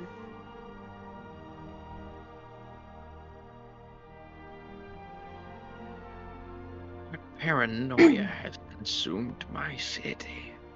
Everyone's also militarily trained. This is not the city of thinking. It's not. Not the city of greatness it once was. Oh. It is consumed by paranoia, fear, arrogance, ignorance. Granted, our isolations forced us to make leaps and bounds in some areas. We can synthesize food out of almost nothing. The city itself is powered by Genesis magic. But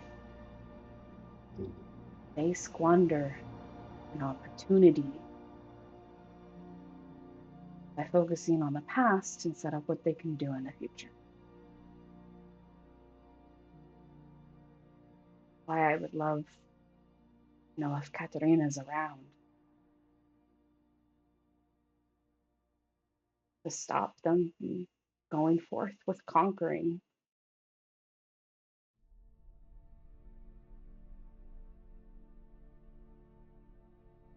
To stop my mother.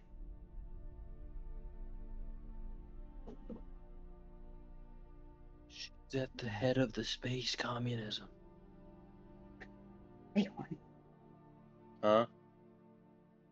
So you're telling me Katrina's daughter, the little girl who I saw in that church a long time ago, after we defeated that demi-lich, is the reason this kingdom, no, this former city is the way it is? She didn't have a direct hand in it. She had to work her way up in rank. It didn't help that Katarina was gone, but having the Juniper name certainly helped. And when she was married to my father, his name also helped and pushed her up the ranks even further. But she's in a position of power. And instead of pushing for change, she's still pushing the same agenda that they all push. In fact, one of your disciples is of higher ranking than my mother. And pushes this narrative a lot.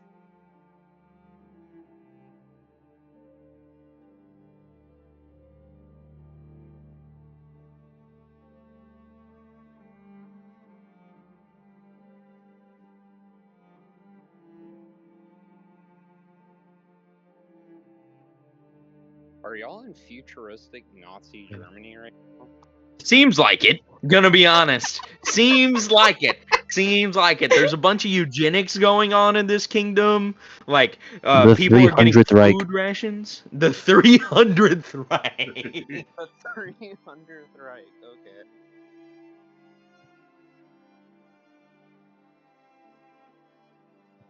How the fuck did y'all get there? My character is from here. Yeah, she's part of the space Nazis. She's a former space Nazi. She escaped. We reformed her though, I So think. did you Oh, no. democracy or- You know, Preston, with Valinor, you can introduce democracy and freedom and eagles. I will be immediately imprisoned. You don't know. You don't know. Sounds unionist of you. As much as I want to go into that city, I have a word to hold to your grandmother. She's the reason I'm alive. Well then, let's see if we can make sure she's still alive too. And Kaisai will gesture over to the Sendings lab.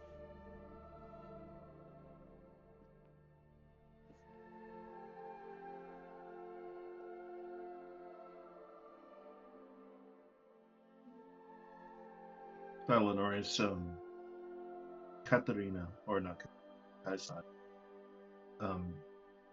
shows you to the sending slab. This slab of rock and crystal ingrained into each other. You quickly read off the runic words on the front, and it is a sending spell inscribed within this slab of rock. This thing can be used to send the sending or message spell to anyone that you know. When she instructs you to step in front of it, what do you do? He's going to step in front of it, place his hand on it, and think really hard about Katrina. Okay. You start at first to think about Katarina and her human form. Then it subtly shifts over to her crystalline form, ruby red in nature. Small cracks on her face and her body due to her tribulations and troubles to revive you and to continue on her own journey forward. It's been quite some time since you spoke to her. You've lost contact with her because typically she would send you the message. And you never sent her any back. Roll me a percentile die.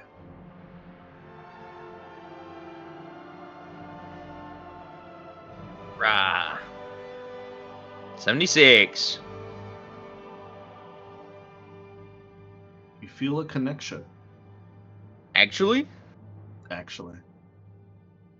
that's impressive. Katrina? If this thing's working correctly, I should have gotten a connection to you.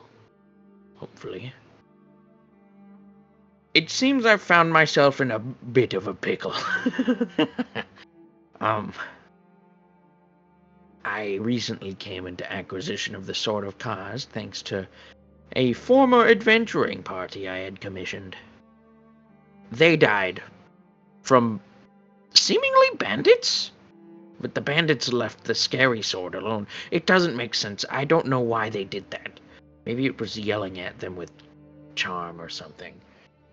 But regardless, I came in contact with that sword.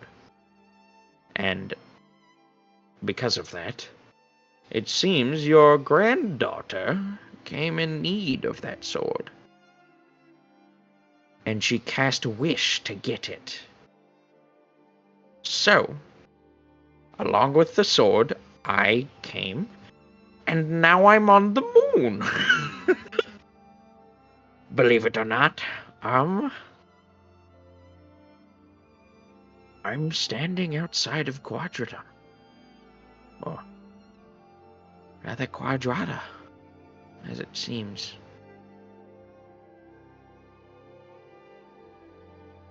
It's good to finally see my home again. I haven't been able to get in contact with you as the sending slab I have at home hasn't worked in a long time. But I finally have one in my possession that I can use to hopefully get in contact with you. Oh. If you want me to stay away from that city at all costs, be my guests. But I'm going to admit, I have a rather fiendish need to go inside and see what's going on.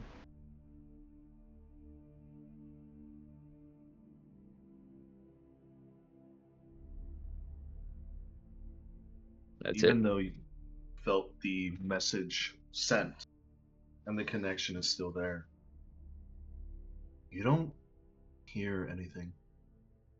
Not even much of as a whisper. But you know your message was sent. Wait a minute. So thankfully, at the very least, she's still alive. Where? You do not. Hey, sorry, where's that ruby crystalline you had?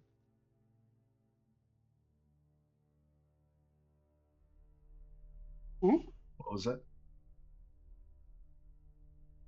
I was just thinking, where's that ruby crystalline Shelby had? I don't have a ruby crystalline. You did for a while. No, I have a jade. She has a Uh, jade. She is a jade. I thought she had a ruby crystalline there for a minute. No, Bayhorn does. Bayhorn has the ruby crystalline on the amulet. Yeah. Well, regardless, she's not answering me. A man can only sit around for so long before he grows restless. I say let's go inside. Even if I am to be judged and to be scorned and shamed, once they know the project I have been working on, hopefully they will forgive me. What I have you intend to been never working let. on? That is a secret! And you can't tell the granddaughter of your friend? Maybe. If she wanted you to know, she would have told you. I don't even think she knows I exist. Maybe. That's probably the case. Well, I've been working on my observatory. Observing or not. what? Oh. Young lady, have you not looked to the stars as of recent? With the ruptures in space? You should look to an updated, real-time star map. The Astro Sea is in a troubling state. I had a feeling. I think it's much worse than your feeling can give you. And my feeling is there's going to be a war within all of the Astral Sea. And we are, in a way, probably being invaded. Far worse. Far worse. The end of time. Would you like to read some memories? Yes, please. I'm giving you, well, you have to go in a roundabout way. I can't be charmed or telepathically linked to. Funny little trick I have, and he knocks on his head with the crystalline.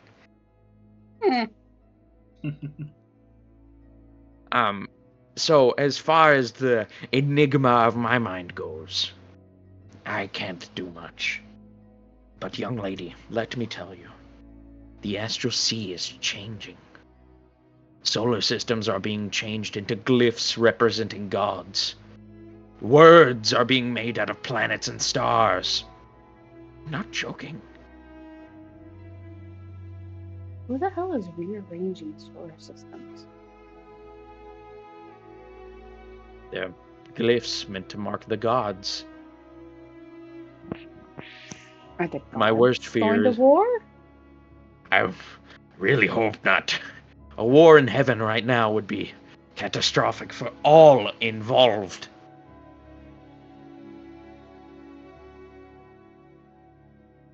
There are stars that are being eaten, stars that are being laid upon. The Astral Sea is in chaos, much more than usual. Constellations are being wrested asunder and moved without permission. That's why I've been designing my observatory on this planet to be a bit more than just an observatory. And if worst comes to worst, well, I have a bit of a backup plan. The planets are turning into glyphs. Solar systems themselves are moving, which sounds like a thing Q would do, but probably is not a Q thing. As omnipotent as your friend is there, I think this would have to be more of a collaborative project for his species, if they were involved.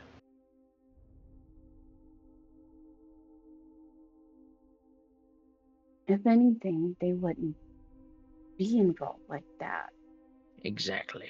They're more honest on what they do, such as using the mortal realm as a playground. They're very honest on that. By the way, what's that great power coming from your ship? It's coming from downstairs, yes? Yeah, let's introduce you to an old friend. Old friend, what do you mean? You'll understand. And I'll lead him down to the engineering room. Okay. Bayhorn, is there anything you wish to do during all of this? Like while they're talking. Yeah. You could steal Felenor's staff if you could try. Isn't it just in your bag of holding? Huh? Isn't it just in your bag of holding? Felenor's staff? No. He's a staff of fire. No, like the ones that you have on you, the staff and the broom. The broom is in my bag of holding. The staff that is Felenor's is in Chakna's possession.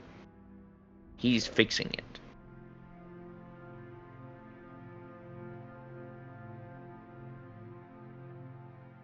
They always gonna look at Felinor and be like, "Hey, you remember that broom you always rode on? What about? I ask our friend for it back whenever he wakes up." And he'll head nod over to Fugler. Where'd he find it? I Oh, combed and- that jungle. And if you want to get your staff back, Ask my our husband. also unconscious friend here to lead to our resident artificer once they're all finished with it. We found your stuff. The staff of power? Mhm. My Yeah. staff Mhm. of power? Yeah, I found your broomstick buried in the mud somewhere in a swamp. My, aren't you a lucky fellow? That is what I'm Wow. known for.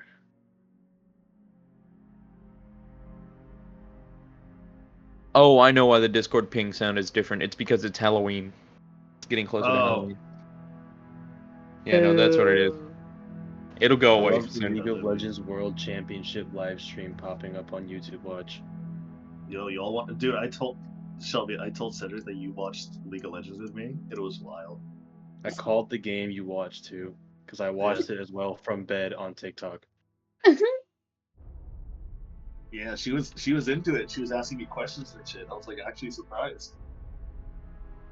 That is surprising.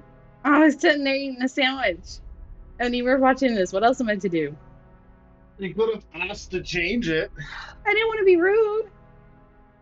Oh, there goes Bayhorn. Cedric, Oh, Bayhorn's back. Let's go see what's in that engine room.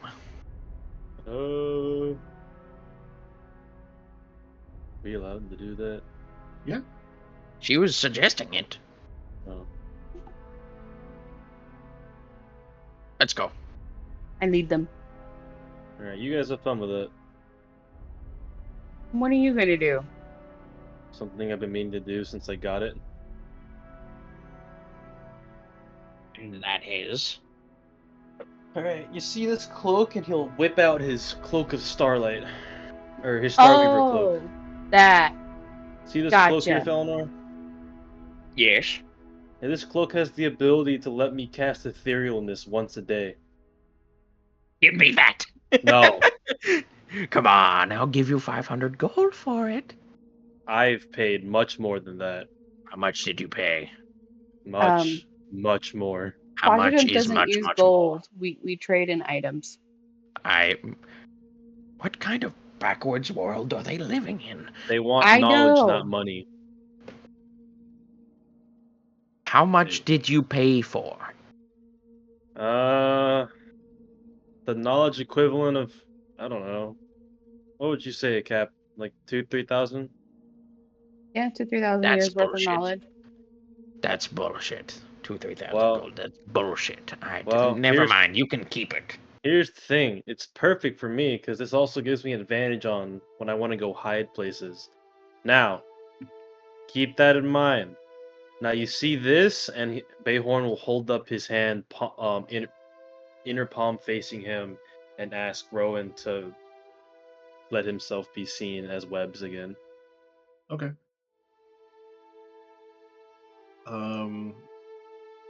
As Rowan shows himself towards you, Felinor, you notice that this black, inky web-like substance starts to appear off of this blue-haired elf's fingertips.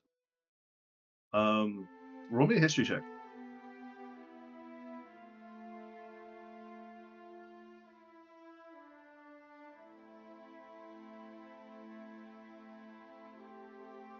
Me? Yeah. Mhm.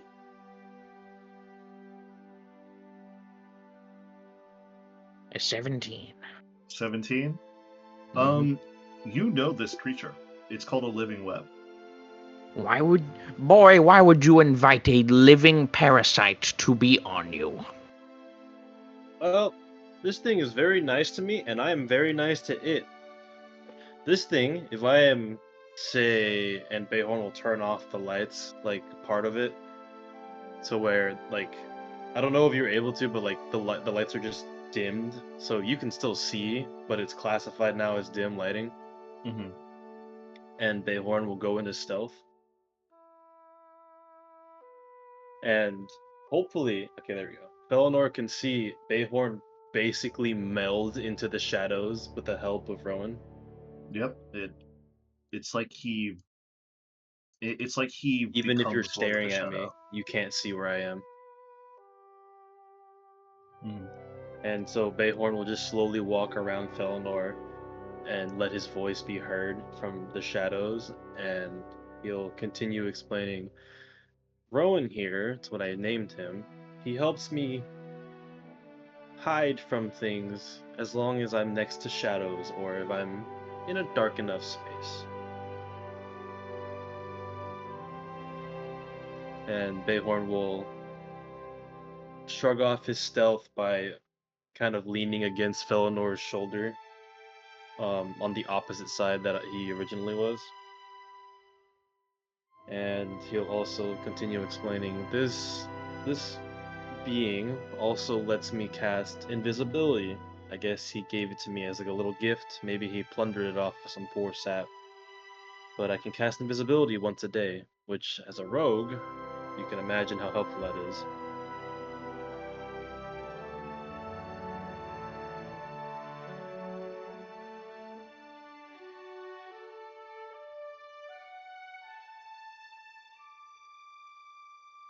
Eleanor? You cut out at the end there. I'm gonna be real. Oh, I basically explained how I can cast invisibility now, because the cloak gave me that power. Interesting. And I figured out I can feed this cloak, and he'll shake the Starweaver cloak, to my cloak, because right now, me and this cloak were bonded for better or for worse. Because Hmm. you're right, it is a technical parasite, but we've learned to live in harmony. Instead of it draining my vitality, it goes and drains the vitality of the foes that I slay. That's like saying that that you voluntarily get a tapeworm. What sense does it make? It's literally living off of your life force. It lives off of the life force of things I kill. And right now, it unfortunately will need to take some of mine. But I've made a deal with it, because it seems I am the nicest and most adaptable host it has had. It'd be a shame if it were to kill me. So it has agreed to only take a small portion, enough to satisfy it for the day, and enough to leave me mostly undisturbed.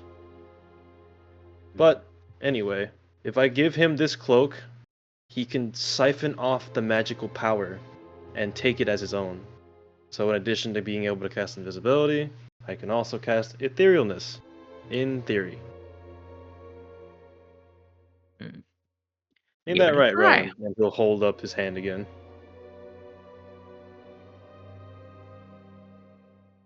Does Give it Rowan a speak try. to me? Go ahead. I want to see this with my own eyes. Does Rowan speak to me about confirming or denying this? Roll persuasion check. 14.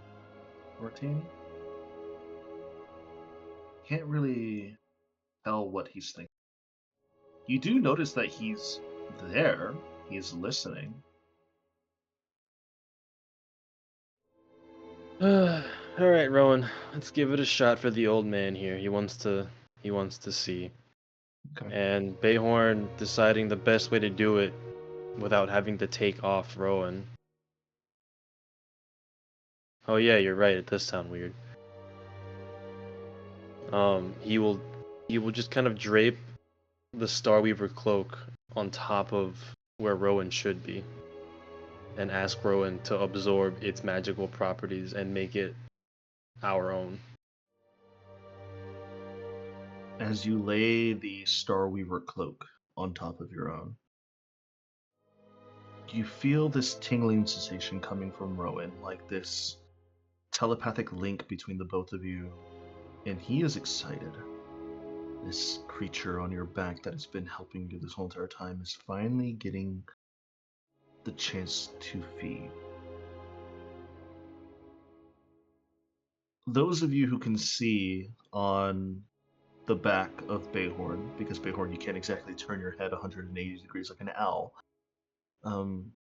both Kaisai and Felonor, you're able to see that the Starweaver cloak that he places on top of the other cloak that he's currently wearing seemingly starts to get overtaken by this blackened web. And this web starts to engulf itself all over the Starweaver cloak, almost to the point where the Starweaver cloak just disappears.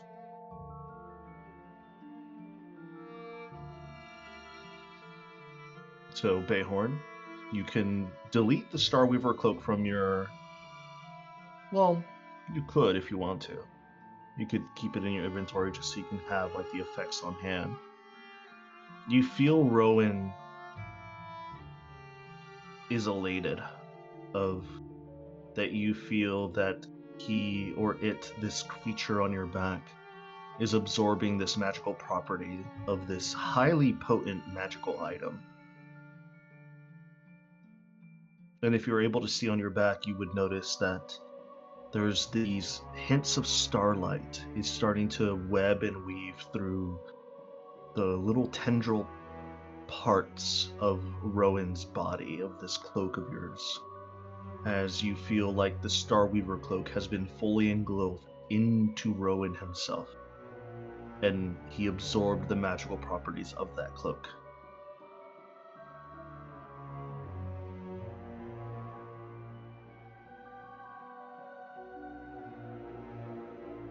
And now, as you can see,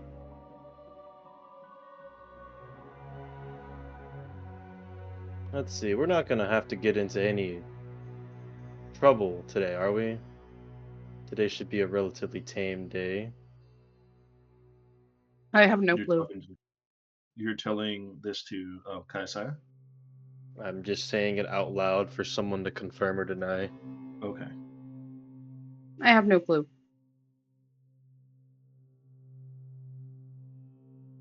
We're currently docked on my birthplace, who is hellbent on Well- reconquering Erisar.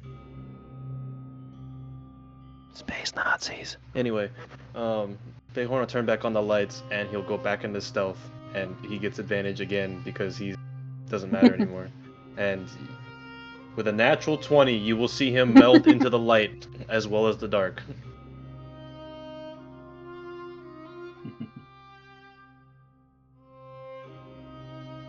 I'll be down.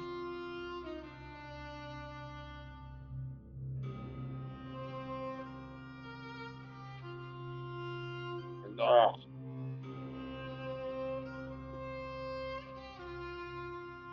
And now you've seen how he works. Does it work? It worked. I mean, he's gone. And it's bright. It means it worked. Yeah, you probably would have seen him almost meld into the light instead of the shadows now. Something different. Adrian, Are you you wouldn't have happened using? to have made the new item, or do I just need to remember that I have these things? I could make one for you. It's not, it's not that hard for me. I could do it for you over the weekend, and I'll just add it to your list. Well, actually, I might be able to modify it. There's no save to Etherealness, right? It's just Nope, utility. it just happens. Alright, let me.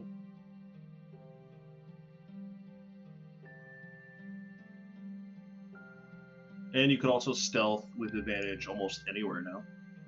I think it is quite literally anywhere. I don't think it matters anymore. Mm-hmm. Only like during like certain stipulations, if there's like a spell or if there's like an effect on you. Like what? It's very rare, but it can happen.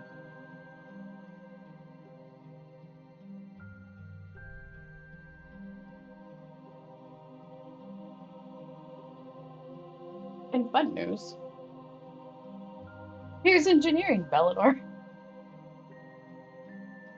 Felinor, as you make your way down to the engineering, the captain, you notice this expansive room that is littered with crystalline slabs filled with arcanic and other information that keeps the ship running. You also notice that in this room, in the far corner, is a forge that you assume is used to create items or weapons for the crew. But besides that, the thing that really catches your eye is in the middle of this giant engineering room is this floating crystal, this pure giant crystalline is currently floating in the middle of the engineering room. And you can swear inside that crystal is something else in there. It almost looks like an egg. I think your crystalline might have an impurity inside of it. Looks like to be a giant egg shape. It's an egg, all right. It's what? It's an egg, all right. An egg? An egg of what? Go ahead and roll me a perception check, Felinor.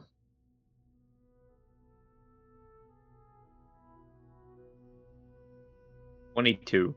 22. The egg shape and the look of the egg as well kind of reminds you of something deep within Erisire's crust.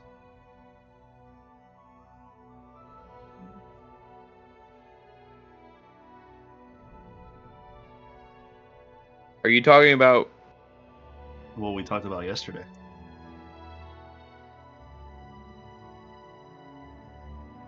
This is... How did this get here? Where did you find it? Ironically, on my ship. What?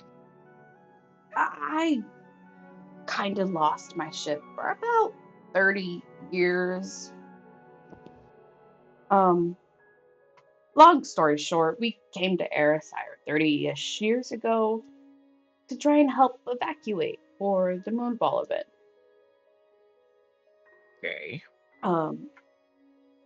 You remember Felinor when she said the Moonfall event. You distinctly remember you were charging up your observatory for something because you noticed the moon was coming down. Well, I lost my life. Most of my crew lost their lives. You And died?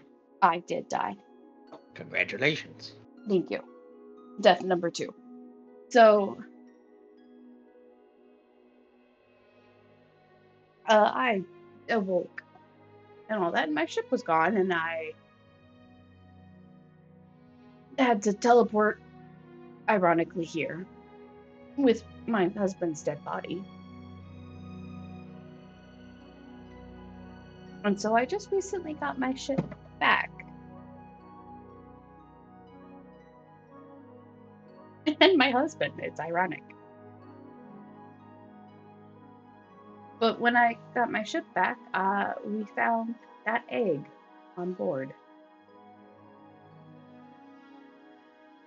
And then it hatched.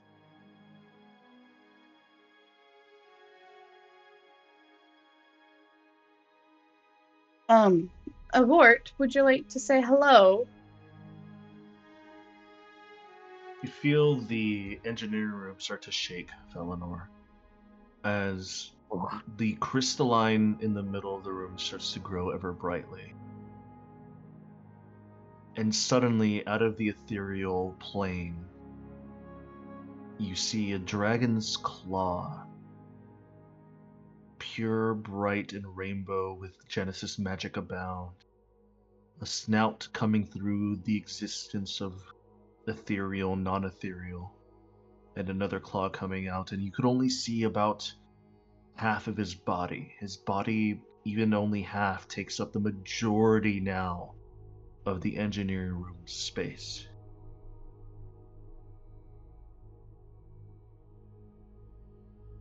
It's good to see you once again. You. I saw you get struck down by cars. I was. And it forced me to take my egg form once again. And you left afterwards. I presume injured. But as we were... and fleeting. Took on my egg form once again to recover. And I ended up on this ship. And in our care. Small universe, I guess. Apparently.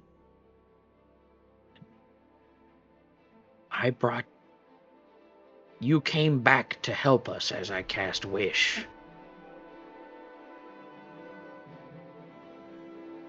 Why? It was us. I know it was you. We were all but dead in that moment.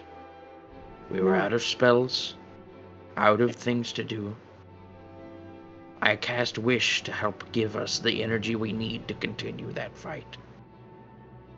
And you came back and dealt a blow to his ear.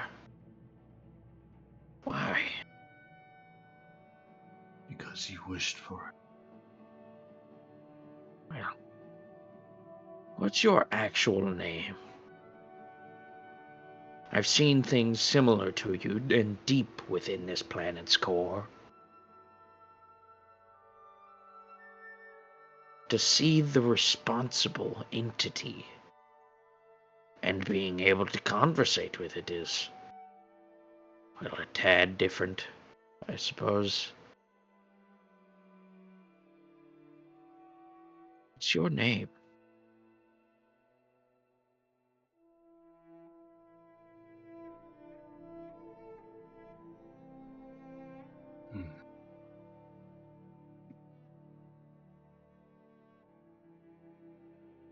The crew on this ship calls me Vorthecaron. My true name is something far beyond anybody's understanding here. Well, Understanding begins with teaching. aren't you just a smart one? She's correct. But I'll have to poke and prod your brain about it later. Are you responsible for all the either crystalline inhabitants on the planet, my resurrection included, or the crystalline that is beneath the surface of Erisire, deep within its core.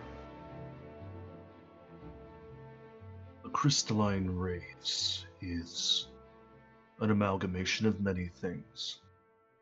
First, it begins with the soul. A soul of a being, an entity that is strong, willing.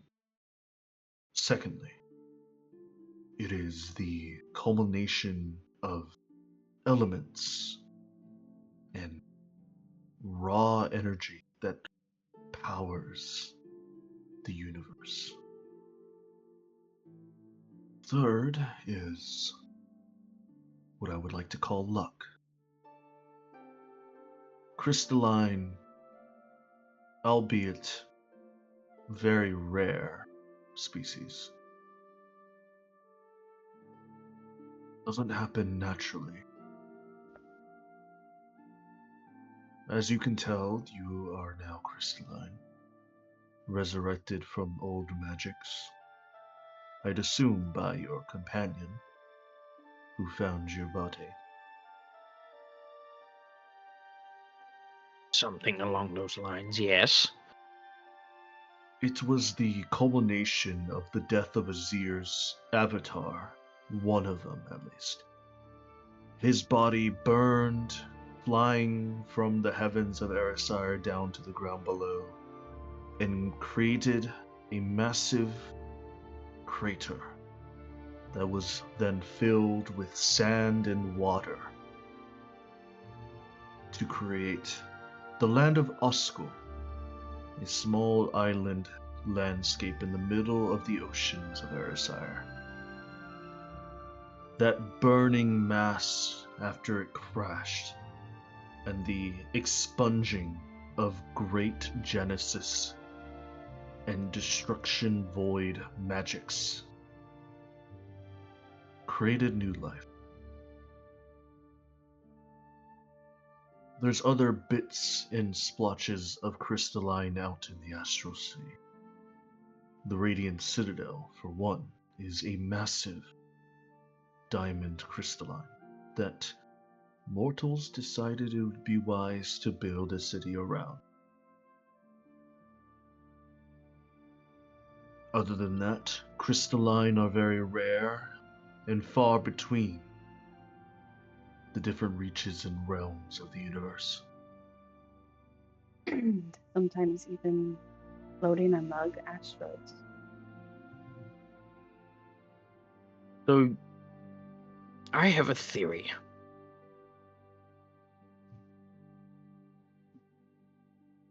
You know how this planet came to be, no? Me? Of course. No, not you. Him. I know. Hmm. So what happens if I keep digging towards the planet's core? What will I find there? You'll find my shell. I knew it. I knew it! You did make this planet, not on purpose, but accident. Well, probably a bit of both if I had to guess. But as your life cycle began, your shell gathered sediment from the astral sea and created a gravitational pull that made this planet. That raises the question how the people got on it. I guess just from your natural energies that you're giving off, your creation, and whatnot. He kind of looks at you and gives you a smirk, as much as a dragon can give you a smirk. Captain, No way. you better watch out. Seems like your intelligence is being tested. I know. This gentleman here, he's on the nose, huh? this gentleman here is very astute with his studies. He knows Far too much. But that's fine. He is correct, Felinor. Typically, when a creation dragon's egg is left abound into the astral sea for many eons, eventually our gravitational pull will start to encumber materials from the astral sea.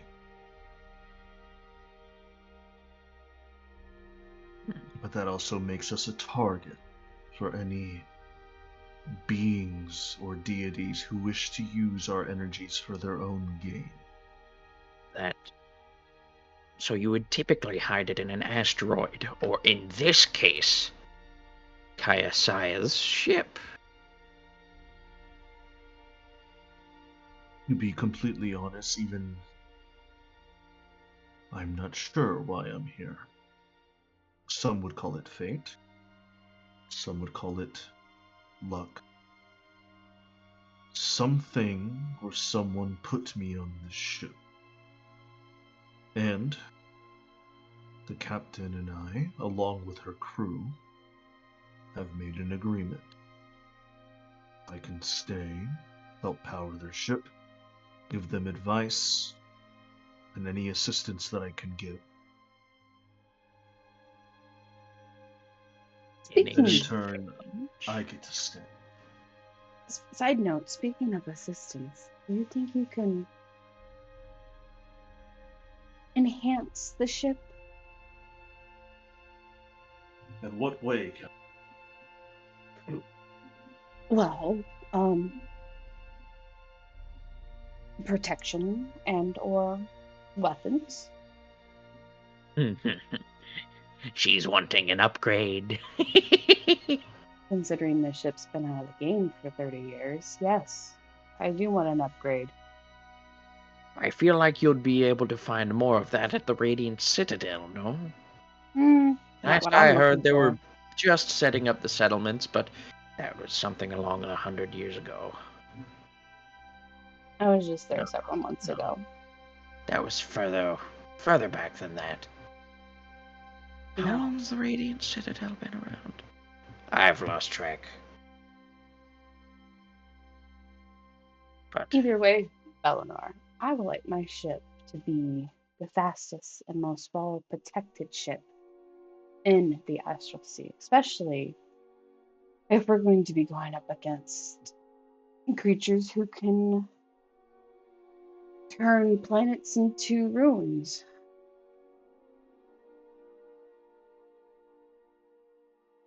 I think you'll need a bit more than just one ship for creatures that can turn planets into ruins. We're gonna need a Vorthekaron, have you whole seen armada. this as well? I've been studying the stars for some time now. The constellations are unaligning. They're moving.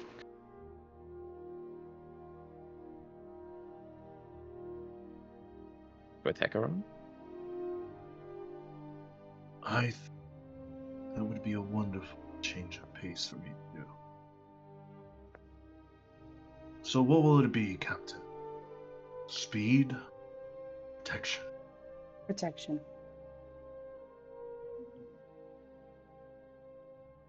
Consider it done.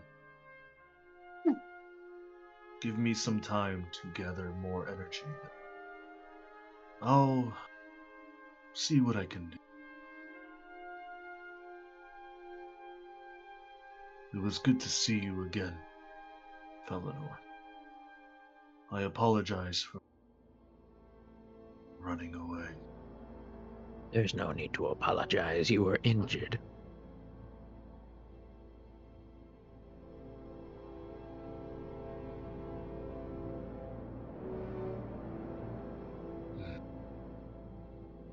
In the past.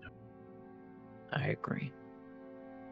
You see his body is starting to fade back into the ethereal plane once again as he takes a step back into his crystalline power room in his shell as he is now disappeared from your sight.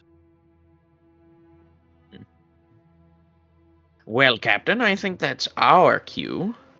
I want to see how my home's doing. Yeah. On our way out, we'll have to stop and grab someone. And I will lead him to my room to go get my sister. Go see if Q's wiped her brain yet. I know, I gotta know.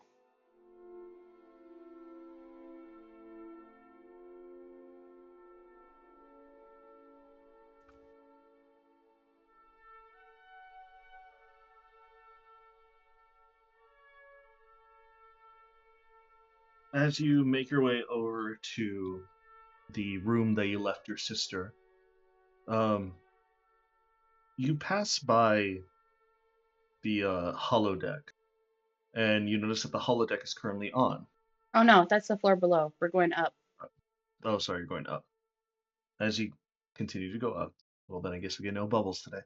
As you continue to go up, No. How could you do this to us, Shelby? I'm sorry. I was just giving him directions for my ship. He should know this. Make a wrong turn. Go see Bubbles. Do it. Engineering's deck 4. Holodeck is deck 5. As you Oops, go up, wrong button. As you go up and you go to your quarters, you notice that your sister and Q are currently having tea. And they're currently chatting with each other. And you hear laughter coming from your sister stating, "And you really think she was going to take you up on that date?" And you just hear from Q, "Well, I mean, look at me. I'm handsome. I'm extremely powerful. I'm more of a man than that Chuckles fellow over there. Oh, hello." If he's Oh. Chuckles, you must be the entire joke. Oh, good fucking lord. I see the old man has tricks and jokes of his own. Hello, Captain. Hello, Give Q. me a moment, Fabella. He snaps his fingers, and you see that Fabella is currently frozen mid-sip of her tea. Q! I like this one. I took care of her memory. She didn't want to deal with it. So, I wanted her to freeze in place so she wouldn't hear me tell you what I've done. Understood. That is all. It should protect her, hopefully. It should. Now, we have another issue here. Currently, on the outside, there is people trying to break into your ship. I have enacted a magical barrier so that they do not come inside. Thank you. However, We can't hold it forever. oh, I can hold it forever, darling. What do you think of me? I'm just saying that We have to eventually deal with them. depending on your next actions, yes. Do you wish to face the music and walk outside? From there, I cannot help you. How far is your barrier? It's about a layer, about a foot deep around the whole ship.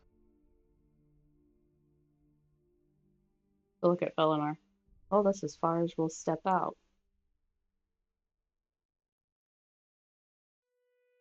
You can either go outside and face the music of what you have done, because they are all clamoring of why they sense great magical energies exploding from within your ship. You can blame it on me. Or, if you're willing, you can leave and go back to the planet. However, because of what you've done with Vecna's hand and eye, A lot of people are looking at us. exactly. And no matter where we go, those eyes may follow.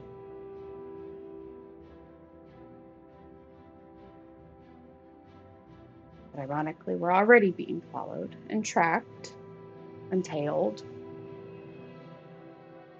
But right here, right now, we have an opportunity to hopefully, with your help, Eleanor,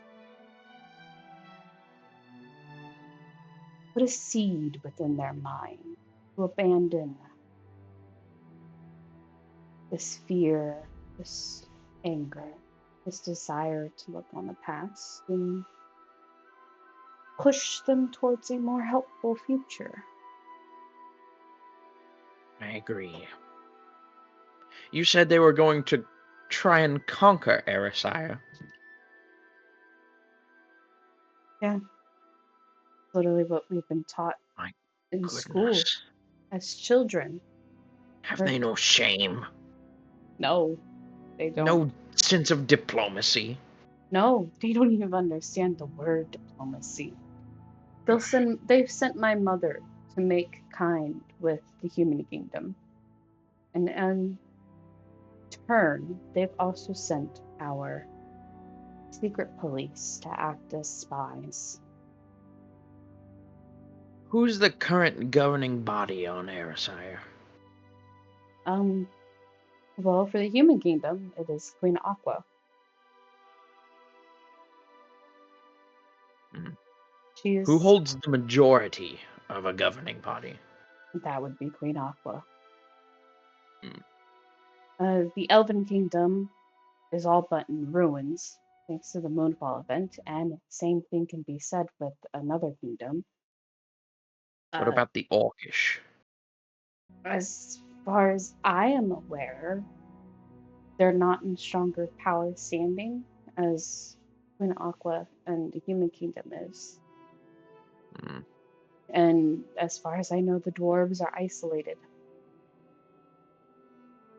Just as dwarves would do. Mm-hmm. And ironically enough, and Kayaxaya will pull up her sleeve and show her arm that has the aquamarine crystallines embedded. Queen Aqua herself is a crystalline. Oh, it seems you made a deal with the devil. Wonderful. This deal with the devil was to help ensure I would get my husband back. He's standing right here. What do you mean? Oh, he was dead for 30 years, and he's still missing his soul. Oh, is that it? Let's just say I performed a lich's wet dream without any lich requirements. Eleanor is going to look at you in absolute disgust. Ugh. You used the forbidden magics without a lich? Actually, I didn't do any forbidden magic. Practicing necromancy to a lich's degree is a forbidden magic. I didn't use necromancy. Well, I do. I also used some necromancy, but to bring them back, I used absolutely zero. Strange. I So did what's have his soul stuff substitute currently? He has to have something in there to keep him ticking. I'm pretty sure that Dragonborn had something in him as well. He didn't seem to have a soul. Or at least, it was ripped asunder by the eye and the hand. Most of us don't have souls. Bayhorn's soul is fractured, Okay. and so he's got like an eighth of his soul. I thought you were just particularly weak. No. I had to fight tooth and nail to kill an evil version of me, and now he's inside my head. So how much of you are you? Oh, I have no idea. There could be like 2 more fractures, or there could be like 30 more fractures. I have no idea. I made an educated guess. I say 1/8. I'm gonna go look for him. Probably a really good idea. Don't want a necromancer finding yous around the galaxy. Do any of you have legend lore? Not in this book. Although, give me some time and I might be able to write it down and use it. I like to think Felinor, instead of like every morning he changes his spell book, he just has all of his spells in different books. Exactly. He He grabs keeps it. them in like binder rings. No, he has all of them written down. It's just he opens up his book in the morning, clips the binder rings, takes the spells out he doesn't want, and puts the other ones. Yeah. What do you That's how need it works. legend lore for? I was gonna see if I could legend lore myself. Oh, that's going to be a headache and a half. After I deal with this first headache. When are Or you I'm not dealing with headaches? shut up. It should be normal for you. Can I? So I have an ability to put spells in a bead. It says 4th level or lower. Can I try to contain a 5th level spell in a bead? No, because it needs to be at 3rd level or lower. 4th. 4th level or lower. It's literally 1 level. What are you trying to do? Yeah, it is 1 level. Do you realize how broken 5th level spells are to 4th level spells sometimes? I know, Exactly. but it says it's You- turns it into a great bead for 1 hour. Like, could I do it for like 30? What are you doing? Like What 10 spell are minutes? you doing? What are you Legend lore. trying to do? Legend you can lore? attempt. You can try if you want to Legend try lore. it. What would Use I have to multiple roll? spell slots. You're gonna have to roll. It would have to be. Let me see here. Wait, what are you Intelligence? attempting to do? No, not intelligence. Constitution saving? Because she's No. exerting herself? Yeah, it actually would be a Constitution saving throw because she is exerting herself. I was trying to give you a bead with legend lore so you could do it yourself. So it'd be like you cast legend lore. I mean, we could always just go buy a spell storing ring and you could cast legend lore in it and then give it to me. Some of those are capped by spell levels. It's 5th or lower, isn't it? It's up to 5 levels total. Oh, okay. Actually, I Well- know this because me and Preston had an idea. Hold on. I think he got rid of it. But we don't have a spare one, Oh, he does. He has it. so I'll deal with that another day. Oh, no, it's 3rd. My bad. When we're done with this bit, I'll cast it.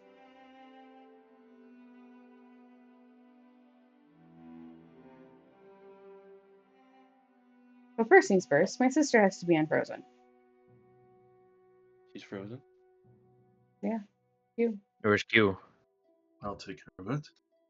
Let me just sit back down. And he sits down with a cup of tea and he snaps his fingers. And then you see Fabella is like continuing drinking her tea. Oh, is everything done down below, right? Yes, everything's done. Good. It may have caused a bit of a stir. So Alright. Felidor and I are gonna go deal with that. And perhaps talk with the Grand Luminary.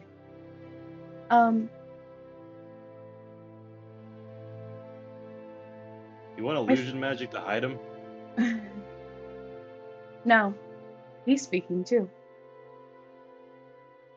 Well, I just meant hide him from the mass populace.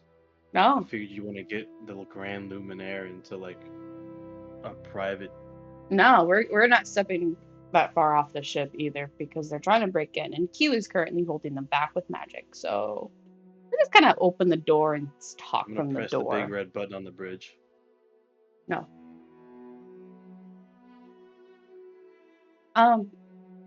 But if you like, you could take my sister up to the bridge and show her the sending slab. And perhaps you can call Mother and, Oh, do you have a phone call? you know, let her know that I'm about to break stuff.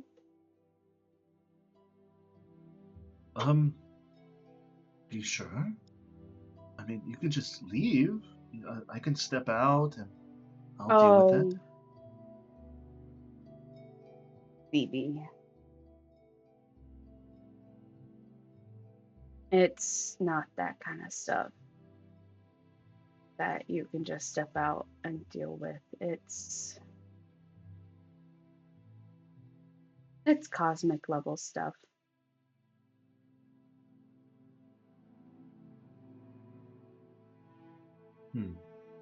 It's probably best for your own protection that you call Mother on my sending slab and tell her I broke things again.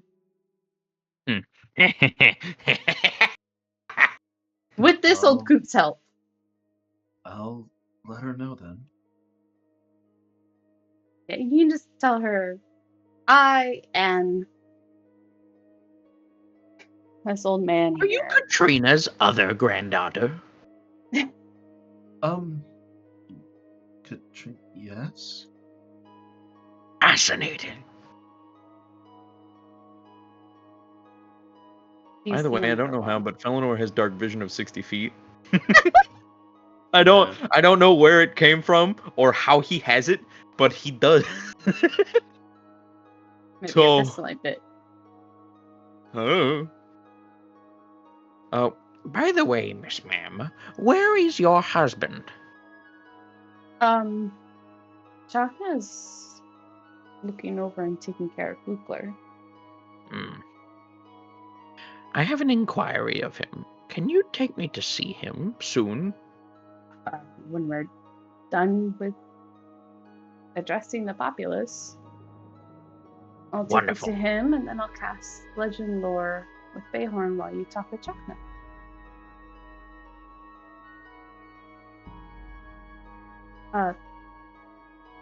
Bella, you might want to go make that call.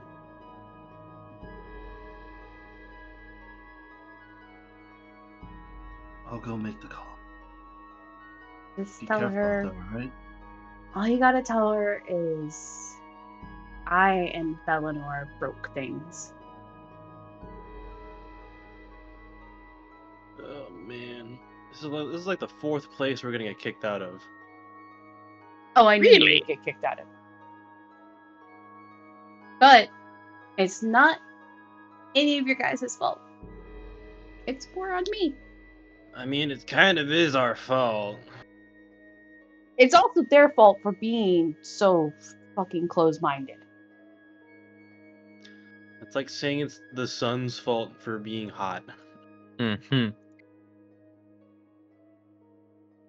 Anyway, Bayhorn, go help my sister get to the bridge. Yeah, okay.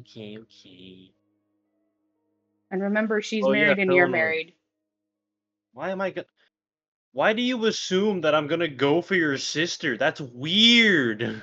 No offense. That's weird. I'm just being protective. Didn't help that You're she got weird. married and I wasn't here. You're weird, Captain. He has a husband, I'm pretty sure. Anyway, let's go. She for has the- a ring on her finger. Still. As you take Fabella upstairs into the I'm giving her like side eyes and like backwards Yeah. glances and like the ew way. Yeah. As you guys all separate into your respective areas of where you're going, we'll start with you, Bayhorn, as you take her over to the top deck, to the bridge. You notice that more and more people are starting to gather outside.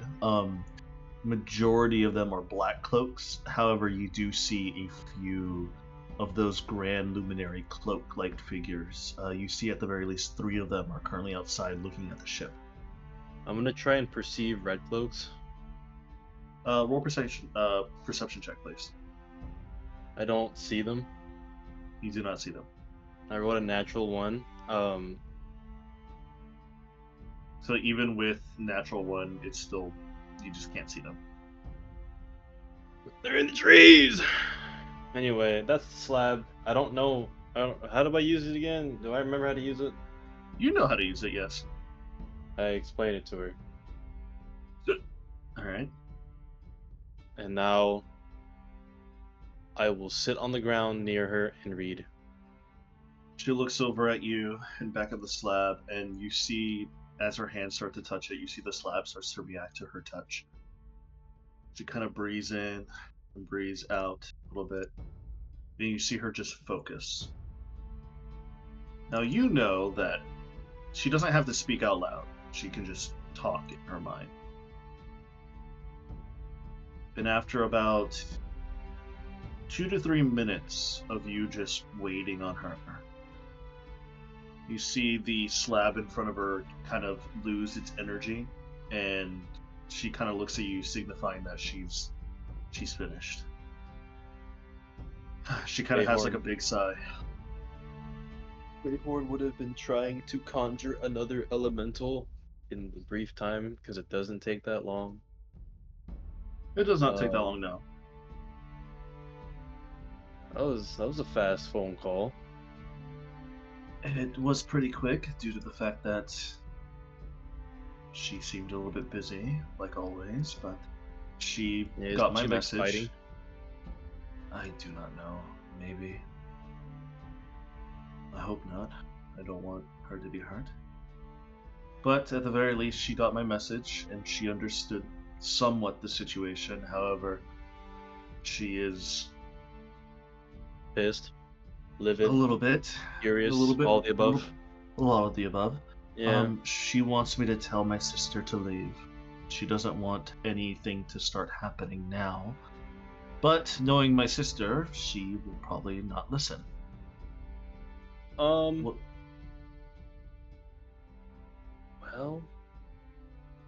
maybe if it's you, you can convince her.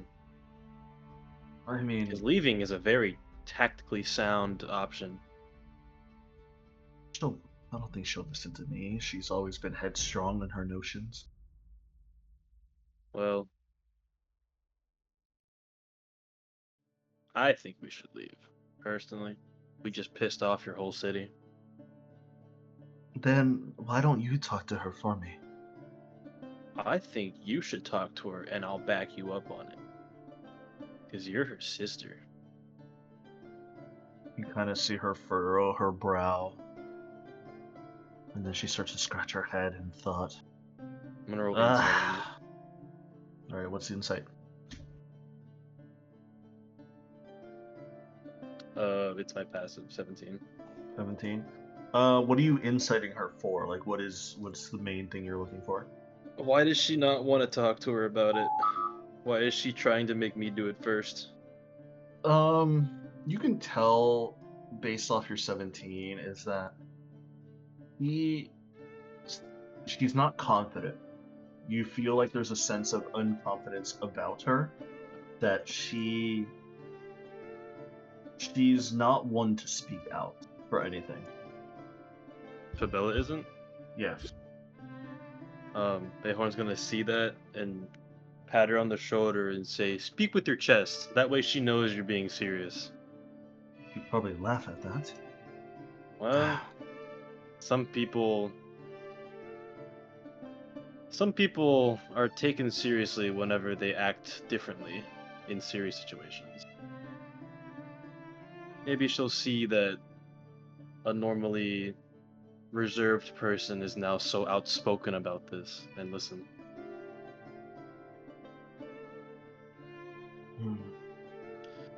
Anywho, let's go talk to her before they start trying to like actually destroy our ship.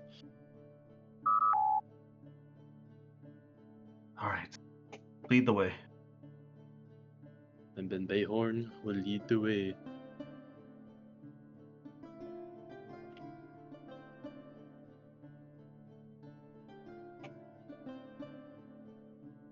I want to pull a deck of cards. As you lead the way for her. What did you say? I said, nuh-uh. Not if I don't do it first. You're unconscious for 2 days. No, I have my own copy of the Deck of Many Things. Felinor does. Have you forgotten? I The have actual Deck of Many I have Things. the Deck of Wonder, the safer option that doesn't blow up the ship. Yeah, you're a pussy. Please don't destroy my ship. All right, Felinor. Let's do it. Young man, would you like to draw a card? No, we're not. He's They're not talking there. to Bayhorn. No, I'm he's not not even there there. He's not there. Oh.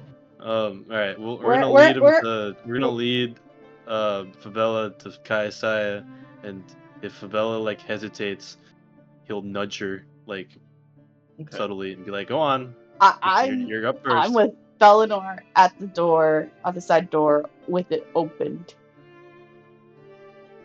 As you open up the door, you notice that there is a plethora of individuals waiting for you at the port. There's possibly dozens of black cloaks. You see three grand luminaries are currently like watching on your ship. They're not speaking, they're all just watching because they know that something massive happened within your ship. And as you're currently overlooking this space, you notice that Fabella and Bayhorn are coming pretty hot on their tails for you. Eleanor? Let's go. No, don't. Just one step out. Any further, and we reach the barrier, and they can get Sister, us. hold up a minute. I told Mother, and of course, like usual, she didn't seem pleased about the whole situation. She also wants you to leave. Do not mess with anything here more than you've already done.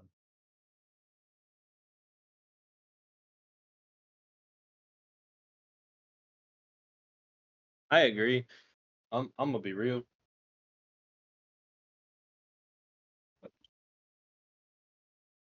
Here's the thing, yeah, Bella. We will leave. We will leave.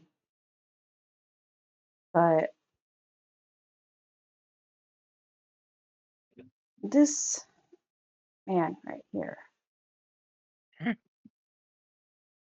was here before the city became sundered on a moon.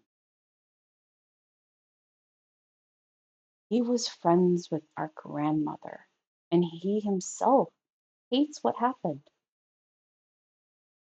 Do you not think it fair for him to comment on what's happened to his city? Sister, I mean this with utmost respect, but you're acting like a fool right now. You know these people better than he does at the moment. I know these people better than he does at the moment. Yes, he might have something to say, but that doesn't mean that he should say anything at all.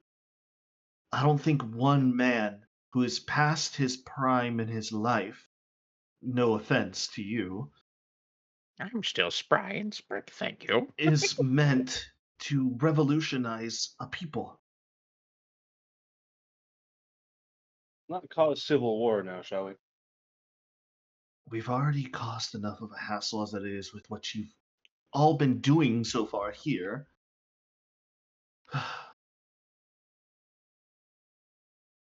And quite frankly, I think I'm ready to leave too.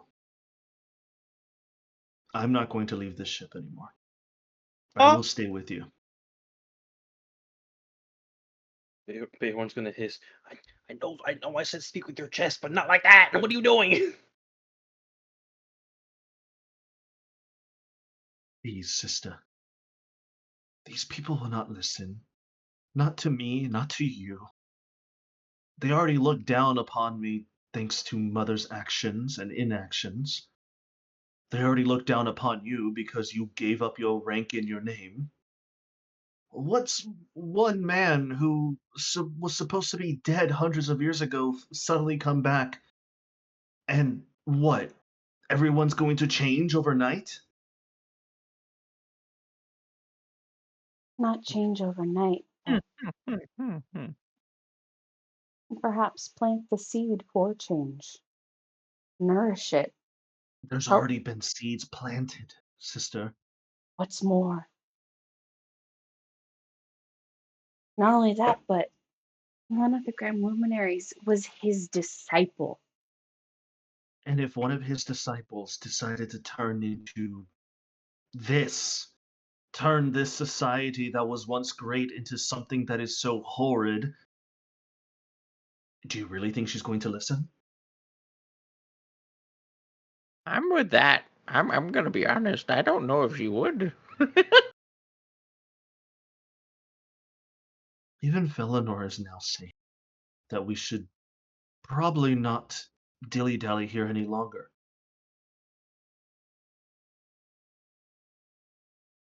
Now, I know what I asked you. I asked him to remove my memory of anything that I saw down below with your friends. Even if they interrogated me, they won't see a thing. So I can stay, but I'd rather much leave now. You have no idea how long I've been wanting to leave this city. I was always so jealous of you, thinking you can just up and leave me and Mother alone. And then Mother goes off in her own adventures and her own perilous deeds because something is coming and something is growing in the astral sea. And I'm here because I can't do anything about it. I'm not as skilled as you. I'm not as smart. I'm not as fast or cunning like my husband. I'm not a war general like my mother. You're an artist, creator. And there's nothing that can be created here.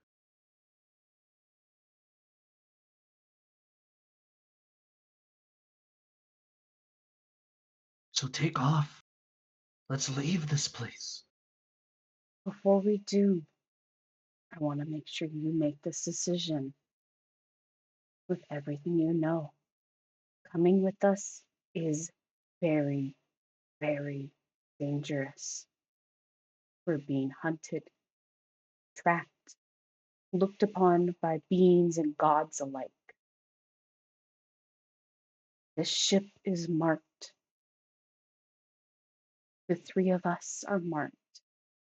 You come with us, you can end up being tagged and tracked as well, possibly even killed. Are you sure you want to come with? So being tagged, tracked, being followed and watched every day in my life, I've already been doing that here, sister. That is nothing new. These people aren't immediately about to kill you. The people that are following us will. She kind of like looks at you, Behorn. She snaps at you, and you can even tell like she's snapping at you is like the first time you ever felt like, oh shit, like type of like intimidation coming from her for the first time you've ever met her. These people would slit my throat in an instant if it wasn't because of my mother's name. That's still the difference though. You have some degree of protection, whether it not be you having to hide behind your mother's name. We protect ourselves through running, through evasion, forced combat. And I will learn to do If the you're same. ready for that, then shit, it's your life. We'll help you get ready for the path that we travel, but I'll learn. I'll create, like Sister says. I'll do everything I can. Just let me see things that are not stone walls or white marble. Let me see things that are not cloaked figures. I wish to actually breathe in fresh air. I wish to actually lay on grass that is not artificial. Don't you see that I wish to be free of this place like you have, sister? Then you'll be free. And Kaisaya will take her cloak, take Fiabella's cloak off of her shoulders, roll it up, look at everyone else, all the black cloaks, and then stare daggers at the grand luminaries and throw it out the door. As as soon as you throw out the black cloak and the cloak that Fiabella had, you notice one of the Grand Luminaries immediately shoots a firebolt and just burns the cloaks to cinders. And then everybody else on the battlefield starts shooting out magical beams and starting to rock your ship with the amount of force that's happening. I will then tap. alrighty, and that is our time to leave. Yeah, I'll then pull everyone back, close the door. Is Tiana standing right there? Tiana is like currently waiting for your instructions. She has been standing here. She looks like she's on the precipice of like a 24-hour watch at this point. So got nothing you to fly? Well, I've been ready to get out of here this whole entire time. Don't tell me twice, sister. Come on, let's go. And Tiana just do we need guns for rushes this over. place? Tiana Possibly. just runs over to the bridge. All right, I'm gonna go with and he's gone. And I grab Fiobella's hand and I pull her along and say, Felor, would you like to watch your planet come into view? David's Sure. gonna like shout behind him, "Welcome to the team! You'll hate it fast enough." Oh God. The island calls to those who forge their own destiny. There you go. It's a music choice. Yeah, I've been timed out for the past like 10 minutes. Let me see if I can go back.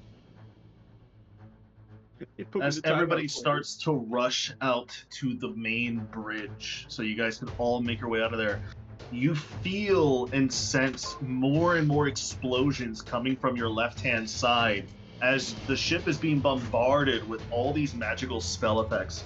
Thankfully, Q is a very powerful being. It's going to take a lot plus more to break through. However, Or Thecaron.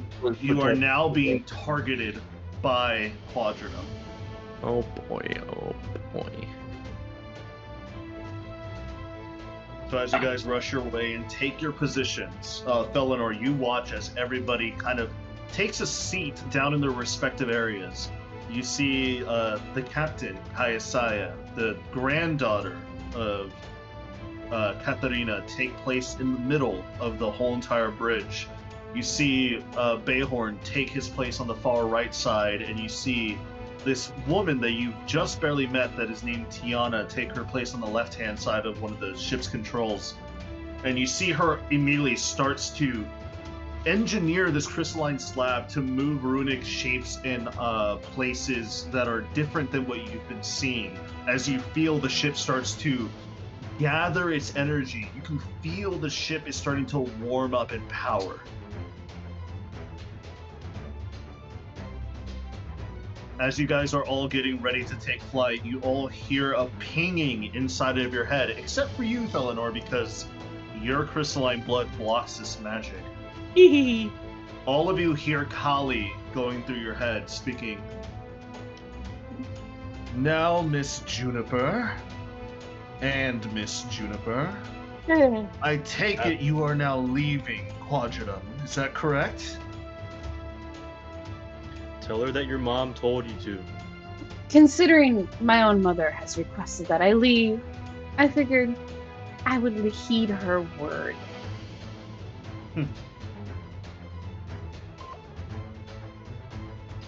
It seems like wisdom and intelligence doesn't far that fall from the tree, then. Very well. I hereby decree to everybody on Quadranum, the great name of Juniper is now stricken from our books. Isn't that just lovely? May the gods have mercy upon your souls. Does that mean I get to fire upon this planet? You see No. more and more from the bridge's window. You see more and more fireballs, explosions, all sorts of beam and magical energy start to explode onto Q's barrier that is like currently overtaking your ship as the ship starts to rock a little bit more left to the right. I will respond back to her saying that our names are stricken and say, you felt the magic earlier. That was just a little taste. Don't make me destroy this city. Ceasefire. We'll leave peacefully. You feel more and more explosions happening from the right-hand side of the ship at this point. Press the red button, please. I want to press the red button. But if you keep firing, we will respond with everything we have. Use logic. Use your cunning knowledge that your once teacher Felinor taught you. Roll intimidation check. Speak into the microphone, Phil. Oh, I will utilize silvery What barbs to reroll, did you roll? Oh, natural one. Oh but shit. it will give me advantage now too. No. Not 20, bitch! Let's go. Yeah. Okay. With a nat 20, at first you notice that the explosions stop just for a few moments before you start to feel a immense surge of energy start to spawn out from somewhere below Quadranum, as Tiana is now currently making the ship float away from Quadranum itself.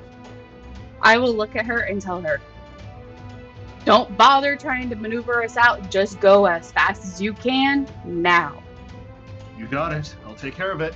Let's push it. And she puts all of her strength and energy into the control panel in front of her, and you all feel this burst of energy start to speed up as you all kind of like get taken slightly aback of how fast the ship is now going. And as the ship is starting to leave the atmosphere of Quadranum, Kaisai, Felinor, and Bayhorn, you all feel this magical energy start to gather and build up. Do I still have that connection? You do not at this point. Okay. Does this ship have smoke screens? You No. start to see It's a spaceship. as you guys are currently making your ways towards Erisire, Tiana, for some reason, instinctively moves the ship over to the left. As she makes the ship make a sharp left turn, through the bridge's window, you see a gigantic beam of light just pass by you and dissipate into the etherealness. What was that? Don't ask questions right now. Baylord, red button! You hear this giant beam of energy pass by you as Bayhorn, you're gonna press this red button for the weapon systems. I'm gonna wheel my chair around to for the guns to face Quadranum and press the red button. My So house. So you have visual because you're actually able to aim the guns. You notice that in Quadranum's area, just about south, 50, I guess you could say from this distance, about 50 miles south of Quadranum, you see a new hole has opened in the moon. And you start to see a beam of light energy start to charge up once again as you start to shoot your own weapons. Nah, fuck this shit. And I'm gonna aim directly at that hole in the ground there, and I'm gonna say, Why? Why would you?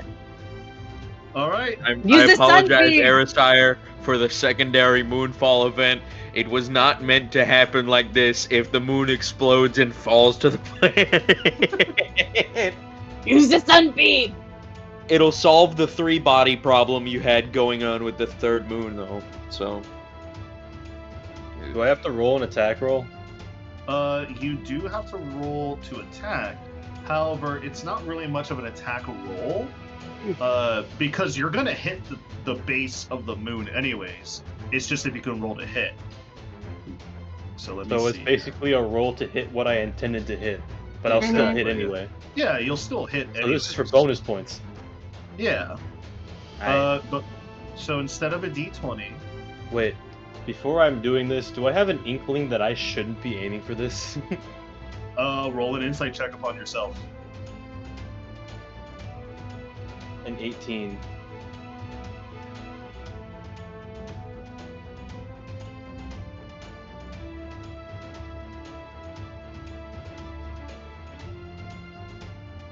Hello? An 18. Okay. You could, however, it'll cause massive destruction if you get a good hit with good damage. Do it. Captain told me to do it. Good enough for me. Good enough for you? All right. Roll a d20.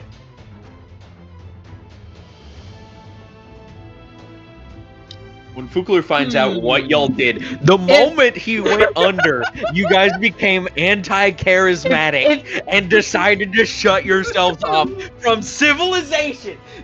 When he wakes up, he is going to be thoroughly pissed. Hold on. Can I tell? Because I'm in my captain's chair. I'm connected to the whole system. If he misses, can I roll silvery barbs on him? Sure. It will use your spell slot though. I don't mind that, but does he miss? Yeah, he does miss. Roll with advantage, boy. Okay. Does a 17 hit? 17 does hit. So I low-key want to crit, but I didn't get a crit. You do see that you shoot your own lasers into this giant, like, now orifice that this moon has now made. It's now shooting these energy beams at you.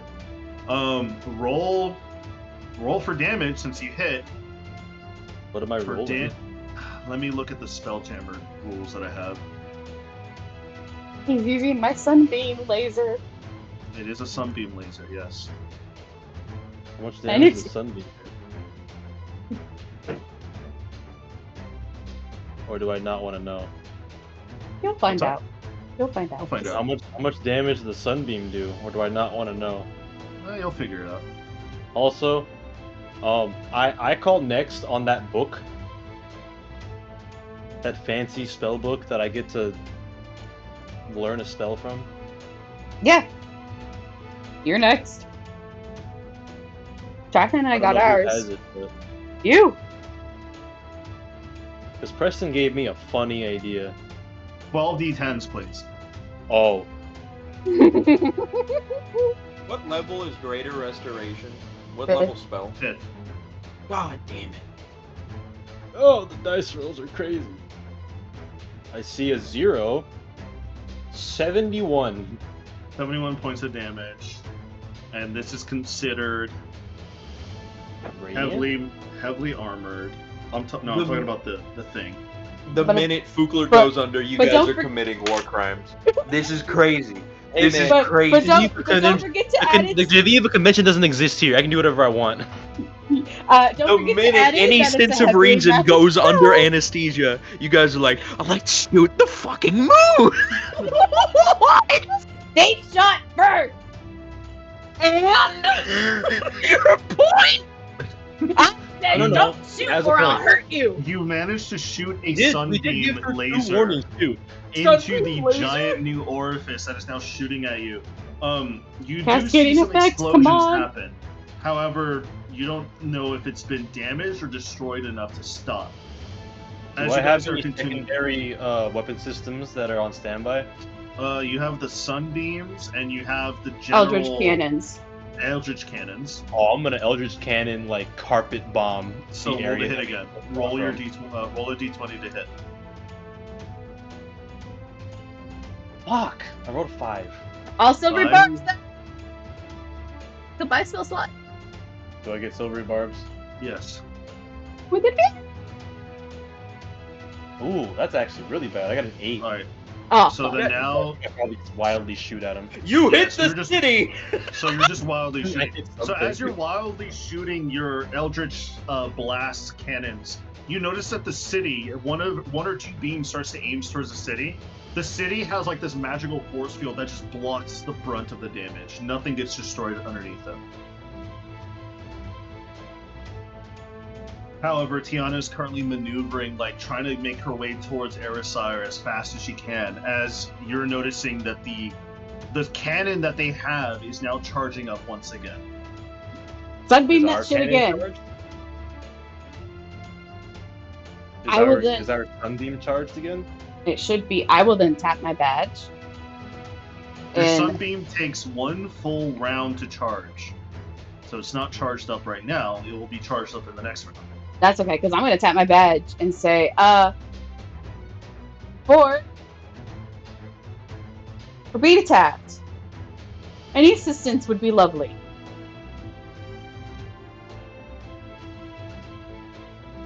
Don't tell Then me I he's ask gonna once again. supercharge our fucking sunbeam.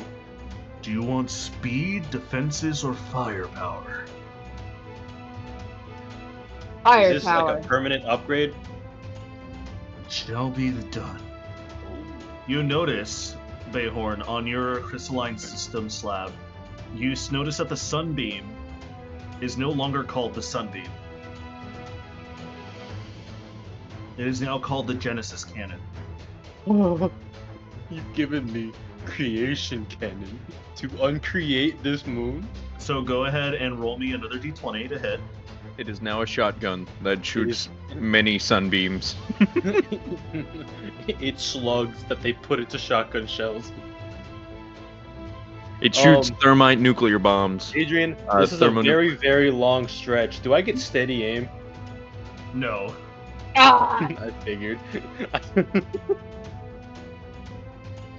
I rolled an 18. 18. So it does hit. So instead of the sunbeam's damage, which was the 12d10, you can now do 12d12. Oh.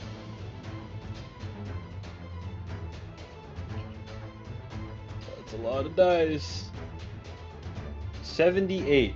So like a little bit more than last. You notice that as soon as you shoot, this magical rainbow beam starts to shoot and drag, like just drag across the moon's surface. And you notice through your visual plating on your crystalline slab that the beam, as it's leaving behind this trail of destruction, it's not destruction, it's pure creation magic. You start to see grass and flowers start to spawn on the top of the moon's surface as the beam starts to aim and coalesce into the hole itself. As their beam also shoots out, and you see this clash of energy start to like envelop themselves, almost like a beam clash, as both your Genesis beam and their beam are starting to clash against each other. So let me go ahead and roll for them to see how much they deflect, because they all also shot as well.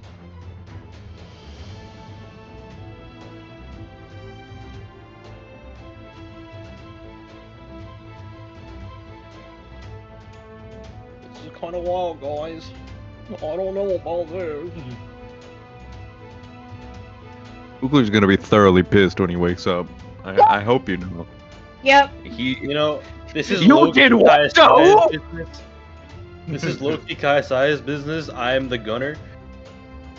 You notice that the beams clash and they ricochet off of each other as they both deflected their own damage against each other as both beams just shoot out into the astral sea.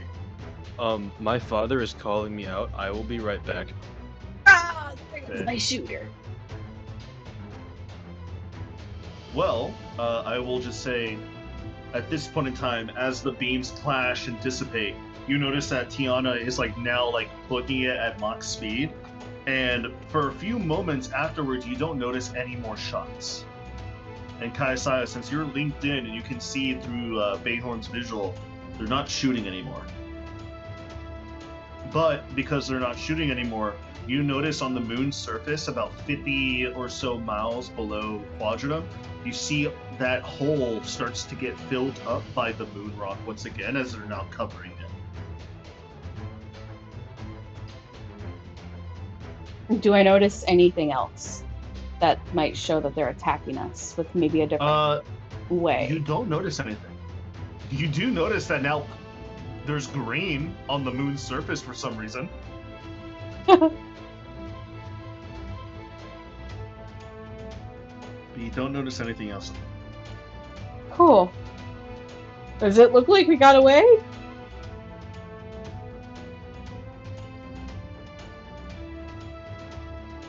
It seems like at this point in There's time, nothing more powerful than you. you have managed to get away for now.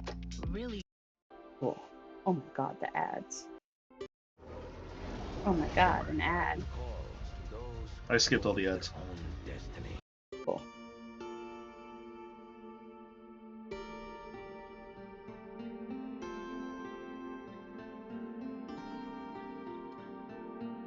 Well then, Valinor, Yes? where's your outpost? In the far north.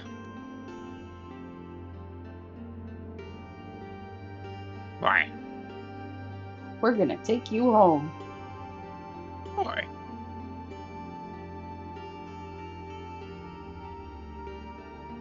You want to Uh, know something? Yeah. Hmm. I have Rary's telepathic bond as a spell. I guess I just can't use it anymore. And I have telepathic bond as a spell, and I just can't use it anymore. Yeah. Shucks. But I can't be charmed, so. How lovely. Lovely jubbly, lovely jubbly. What's happening? Oh, we got away. Which is great. And now we're flying through the planet. And I will direct Tiana to circle the planet once or twice at Mach speed. Okay. So they hopefully lose sight of us and not know, and then we'll slowly descend and use the clouds as cover to then head towards Belinor's home. She does as you instruct. And she makes way into the clouds to hide from any onlookers from above or below. And Felinor, you tell them where you live. You live on an observatory. Yes, with a giant cannon. Deep within the north of Yep. Erisire. And for now, let's take a quick bathroom break while Cedric is currently away. Radical. I've been needing to do that. So, bathroom break. We'll see you guys in about 10 to 15 minutes.